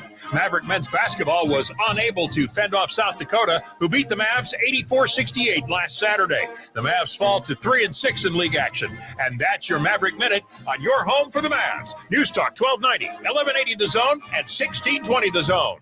Hey everybody, it's Michael Severo. Rotella's Italian Bakery Bread is the thing you need to have in your kitchen. There's so many things that are invaluable, right? The thing that's most invaluable, in my opinion, this time of year is having some fresh bread in your house, whether it's dinner rolls or for a hamburger or hot dogs or just some regular white bread so you can make yourself a peanut butter and jelly sandwich, or maybe you're watching some bowl games. Whatever it is, you want to have a good time, and the good time involves Rotella's Italian Bakery. It's 100 years of tradition. Get some bread today. Mr. Clean, Mr. Clean. I hate the struggle of tough, greasy messes on my stovetop. So I just wipe, and I'm done. When I'm frustrated with stubborn bathtub soap scum, I just wipe, and I'm done. Mr. Clean Clean Freak delivers an innovative cleaning experience with a powerful deep cleaning mist that starts working on contact to break down tough messes in seconds. Just wipe, done. Listen to Woodhouse Auto Family Blue Jay Overtime, the Creighton men's basketball postgame show on 1620 The Zone. Live from DJ's Dugout downtown. It's right after every home game, presented by Barry Law. Exclusively on your home for the Creighton Blue Jays. 1620 The Zone. Omaha Maverick Hockey is top 5 in attendance because of great fan support. And with your help, they've won 6 conference home games in a row and are just 2 points out of first place in the NCHC. Omaha Hockey has 2 home series left this season. Colorado College, February 10th and 11th, and the home season finale and senior weekend against St. Cloud, the #1 team in the nation. Let's pack the Baxter. Get your tickets by calling 402-554-MAVS or by going to omavs.com/tickets. Your neighborhood is more than blocks of buildings. It's the people who live there that make it special. At Union Bank and Trust, we're not just creating home loans, we're making neighbors. We're not just small business lenders, we're small business shoppers. We don't just live in your community, we help you build it. Because our people are your people. Visit ubt.com/neighbor to learn more. Union Bank and Trust, member FDIC. Hey, it's Happer for the FanDuel Sportsbook, and if you've been watching the NFL playoffs from the sideline, it's time to get up. It's conference championship weekend, and new customers with the FanDuel Sportsbook, America's #1 sportsbook, can bet this Sunday's conference championship games with $150 in free bets guaranteed when you place your first $5 bet. It's that easy. Just sign up using my promo code HAPPER. There are props galore available to you on the same game parlay feature, touchdown props, interception props, field goal kicking props, and everything in between, point spreads, money lines, anything you could ask for on the FanDuel Sportsbook. Take a look hard this weekend in Conference Championship weekend, and you can find a few that you like to cook up a nice same-game parlay. And you can do it on an app that's safe, secure, and easy to use. So now's the time. Don't miss out. Place your first $5 bet to get $150 in free bets, win or lose, with the promo code HAPPER. Make every moment more with FanDuel, official sportsbook partner of the NFL. 21 and over, present in Iowa. First online real money wager only. $10 first deposit required. Bonus issued is non-withdrawable free bets that expire in 14 days. Restrictions apply. See terms at sportsbook.fanduel.com. Gambling problem? Call 1-800-BETS-OFF. Remember, no matter how you listen, it's still AM radio. 1620, The Zone. Hey friends, Kent Pavelka here, back with John Higgins and the Rooferees at the Weather Guard showroom. Why would it be advisable for me to have you do my roof versus somebody else? Well, integrity of myself and our employees, longevity, what we do here in the community, that has to go a long way, and I believe it does. We do what we say we're going to do. And if there is a problem, we're going to come back and fix it. So make the right call, fans. When it comes time to replace your roof, your gutters, and siding, there's only one call to make. The Rooferees at John Higgins Weather Guard. You know that Big Bargain detergent jug is 85% water, right? 85% water? I thought I was getting a better deal because it's so big. If you want a better clean, Tide Pods are only 12% water. The rest is pure, concentrated cleaning ingredients. Ooh, pass me the intercom thingy. Attention shoppers. If you want a real deal, try Tide Pods. Don't pay for water, pay for clean. If it's got to be clean, it's got to be Tide Pods. Water content based on the leading bargain liquid detergent. Mark your calendars for the 12th annual Creighton versus Cancer Pinkout game, sponsored by Methodist Hospital and CHI Health. The Blue Jays square off against Xavier at 11:15 a.m. on Saturday, January 28th. The first 16,000 fans in attendance will receive a free commemorative Creighton versus Cancer t-shirt with exclusive Pinkout posters distributed upon exit. Limited tickets remain online at gocreighton.com/tickets. The 12th annual Creighton versus Cancer Pinkout game, proudly sponsored by Methodist Hospital and CHI Health. I always wanted to learn Spanish, but I never thought I'd have the time. Then I discovered Babbel. Babbel's lessons are fun. They only take like 10 or 15 minutes, and in 3 weeks, presto, you're starting to speak another language. Like magic. I love that Babbel's lessons aren't just robots talking. They're voiced by native speakers, so you get the pronunciation just right. And they're designed by real language teachers, so you learn how to have real-world conversations, things you'll actually use. It's incredible. After using Babbel, I'm ready to start having real conversations in French. There's all kinds of ways to learn. Use Babbel's podcasts or games or videos. You can even join live classes with a language teacher. If you want to learn a language, there's no faster, easier, better way than Babbel. Babbel. Babbel. Babbel. Évidemment. Go to Babbel.com to try for free. That's BABBEL.com. Babbel.com. Email unsportsmanlike conduct on the Equitable Bank Zone inbox with whatever is on your mind, from your hot takes to what you think is one. The Zone inbox is brought to you by Equitable Bank. We take banking personally. We want to hear from you on the Equitable Bank Zone inbox. More with Connor.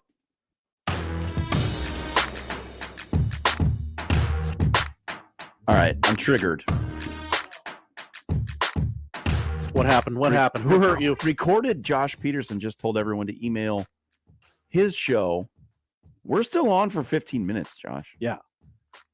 What about us? He's trying to prime the pump for his show. Not on my watch, okay? This is the Connor Happer show, and I'm here to defend home turf. Hell yeah. Right?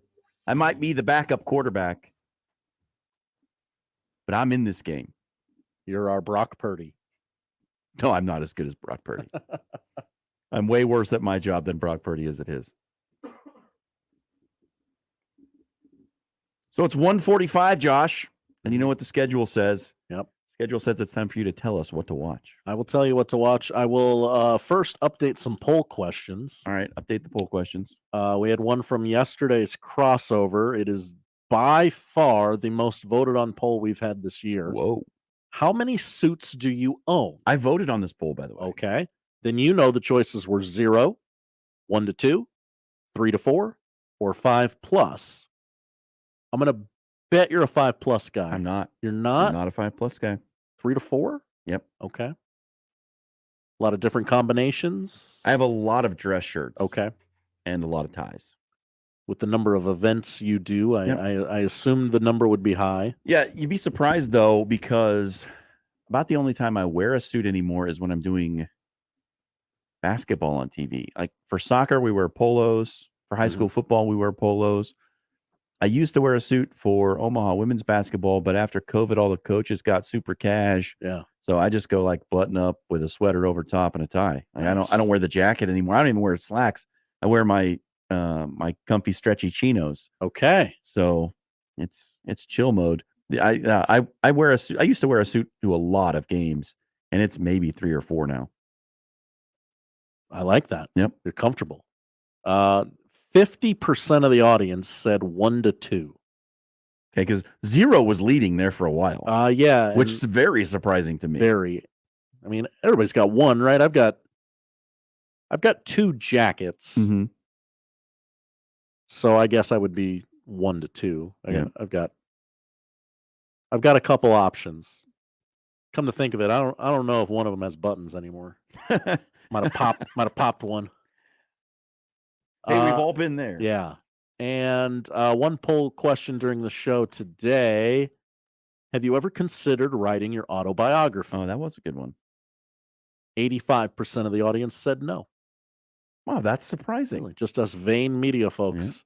Yeah. Maybe that's why I do this job, where I make you all listen to me talk. Hell yeah. I don't make you. I don't come to your house and turn the dial on your radio or load up 1620 The Zone on the app. I don't force you to do that. You listen to Spotify? Listen to Joe Rogan? Turn that crap off. It's zone time, baby. Just walking down the street. No. Is that music? I don't know. No way. No chance. All things considered, maybe you consider downloading the Zone app. Oh, boy. Here's what to watch tonight. Actually got a good NBA doubleheader on ESPN. You got the Nets at the Sixers tonight, 6:30. Wonder if Ben Simmons is going to play. My guess is no. That's always the question, isn't it? And the nightcap, 9 o'clock, Memphis Grizzlies at the Golden State Warriors. Those two teams don't like each other. That could be fun. College basketball, FS2, you're going to have to rummage through the cable guide and find it tonight if you want to watch Nebrasketball against Northwestern. 6 o'clock start there. Nebraska, a 2.5-point dog tonight. And Robin Washut, guaranteed victory. Guaranteed. He didn't, but I said that he did. And what's he going to do? He doesn't know where I live. That's right. 8 o'clock on CBS Sports Network. Another one I often have to. Where's that one again? St. John's at Creighton. You can listen to it on 1620 The Zone. 6 o'clock is your shoot-around time. Pregame starts at 7:30 for the 8 o'clock tip. John Bishop and our own Ravi Lula on the call. It's dollar beer night at the arena. Creighton, a 10.5-point favorite. Do they cover? Against St. John's? Yeah. They make it tough defensively. I'll say no. I think they win by like 8 or 9. Okay. Ranked matchup in the Big East on FS1 at 5:30 tonight. Number 13, Xavier at number 19, UConn. You also get Wisconsin and Maryland hooking up on BTN tonight at 6 o'clock. If you are a puckhead, is that a thing? Is that I get really into hockey when the playoffs start. Playoff hockey's great. I watch every match. TNT has a doubleheader tonight. Rangers, Maple Leafs, 6 o'clock, followed by Avalanche Oilers at 8:30.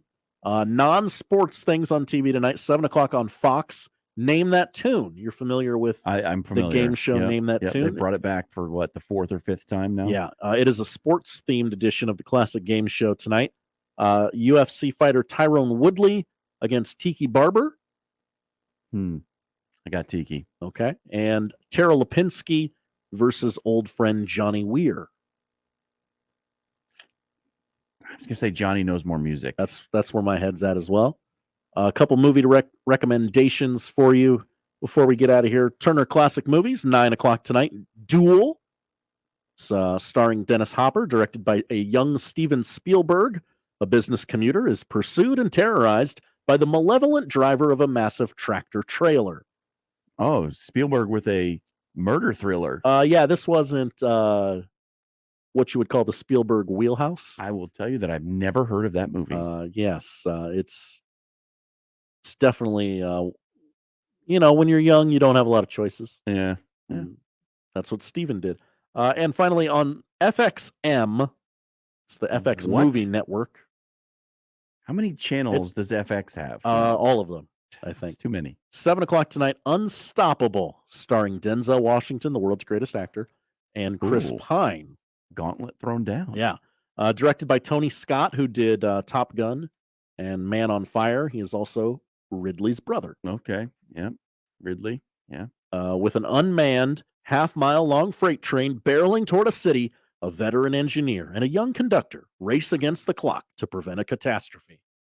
The train engineer hero story. Yeah. That's a new one. The train is, there's no track. It's gonna barrel into the city. What do we do? How's Denzel gonna get out of this one?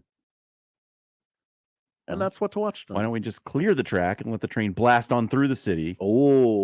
Keep everyone away from the tracks, block them, let the train go through, and then try to get it stopped somewhere outside the city on the other side. Why didn't we think of that? Try and jump it?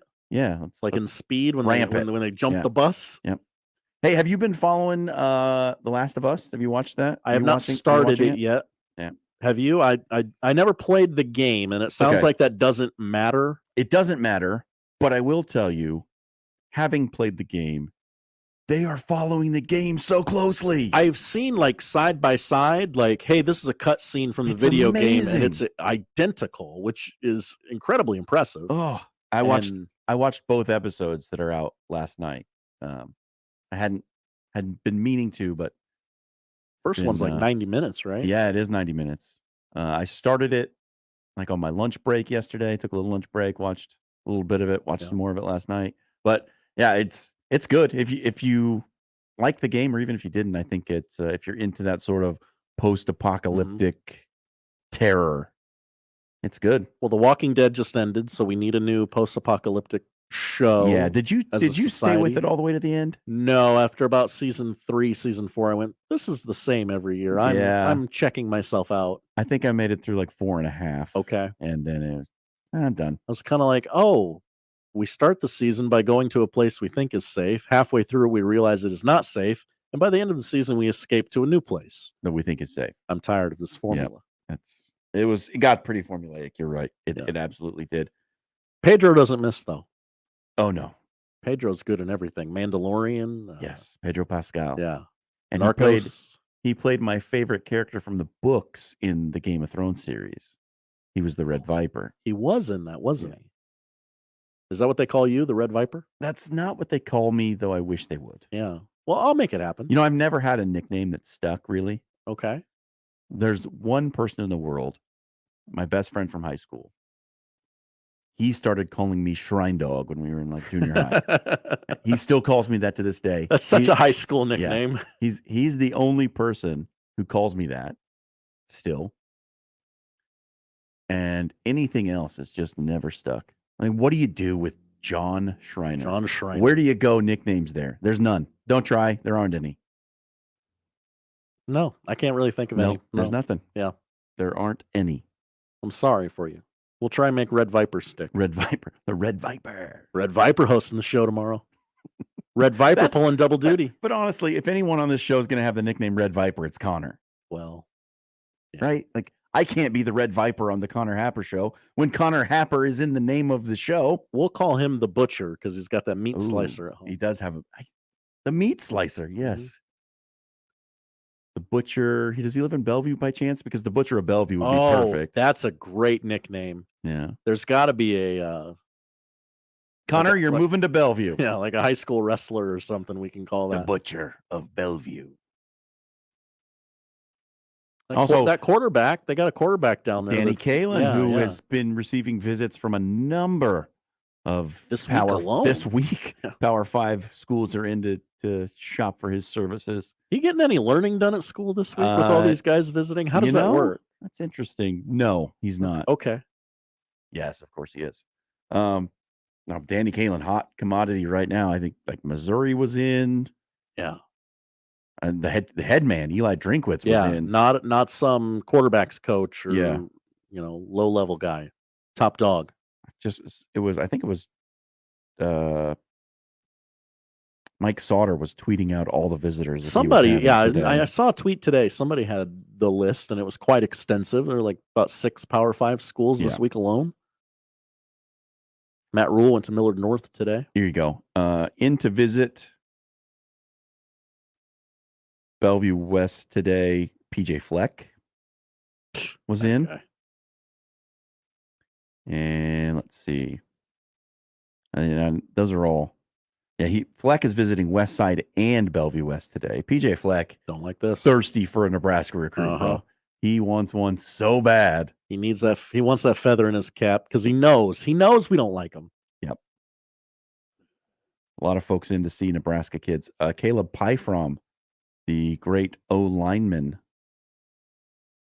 offered by Colorado today. How about that? Coach Prime. Terry also got offered by Coach Prime. Yeah. So Coach Prime trying to get himself a Nebraska recruit as well. Mm-hmm. Just when the Omaha area starts to get some high profile recruits, we get all these outsiders coming in trying to steal our thunder. Got to protect our house. Gosh, they need to stay in their own backyards. Yeah. This is Nebraska. We haven't had 4- and 5-star recruits. Okay. Those are our guys. They stay here. Yeah. Tyson Terry and Caleb Pyfrom. Pyfrom from Central, Tyson Terry from North. Both of them got Colorado offers today. Prime's not respecting the boundaries, man. He respects nothing. I heard Sharp and Hanley talking about the heat that's going to show up in September when Nebraska plays in Colorado. All the barbs that are being traded. It's going to be so fun. Subtle ones from Rule, not so subtle ones from the Colorado side of the aisle. That'll be fun. Josh and John will be in just a minute. We're going to do the crossover. See what they want to talk about in the crossover. Because, look, to be honest, I don't do this every day. I'm out of things to talk about now. I don't know what else to say. I'm just going to be totally straight with you. I don't know what else to talk about. They will hold your hand. They will lead you in a place that you did not know you were going to go. And we will go there headlong. But thanks so much, everybody, for tuning in. Thanks for sticking with me today. I'm filling in for Connor Happer. And guess what? I'm back tomorrow. I'll be in for Sharp and Hanley in the morning. I'll be in for Connor Happer tomorrow as well.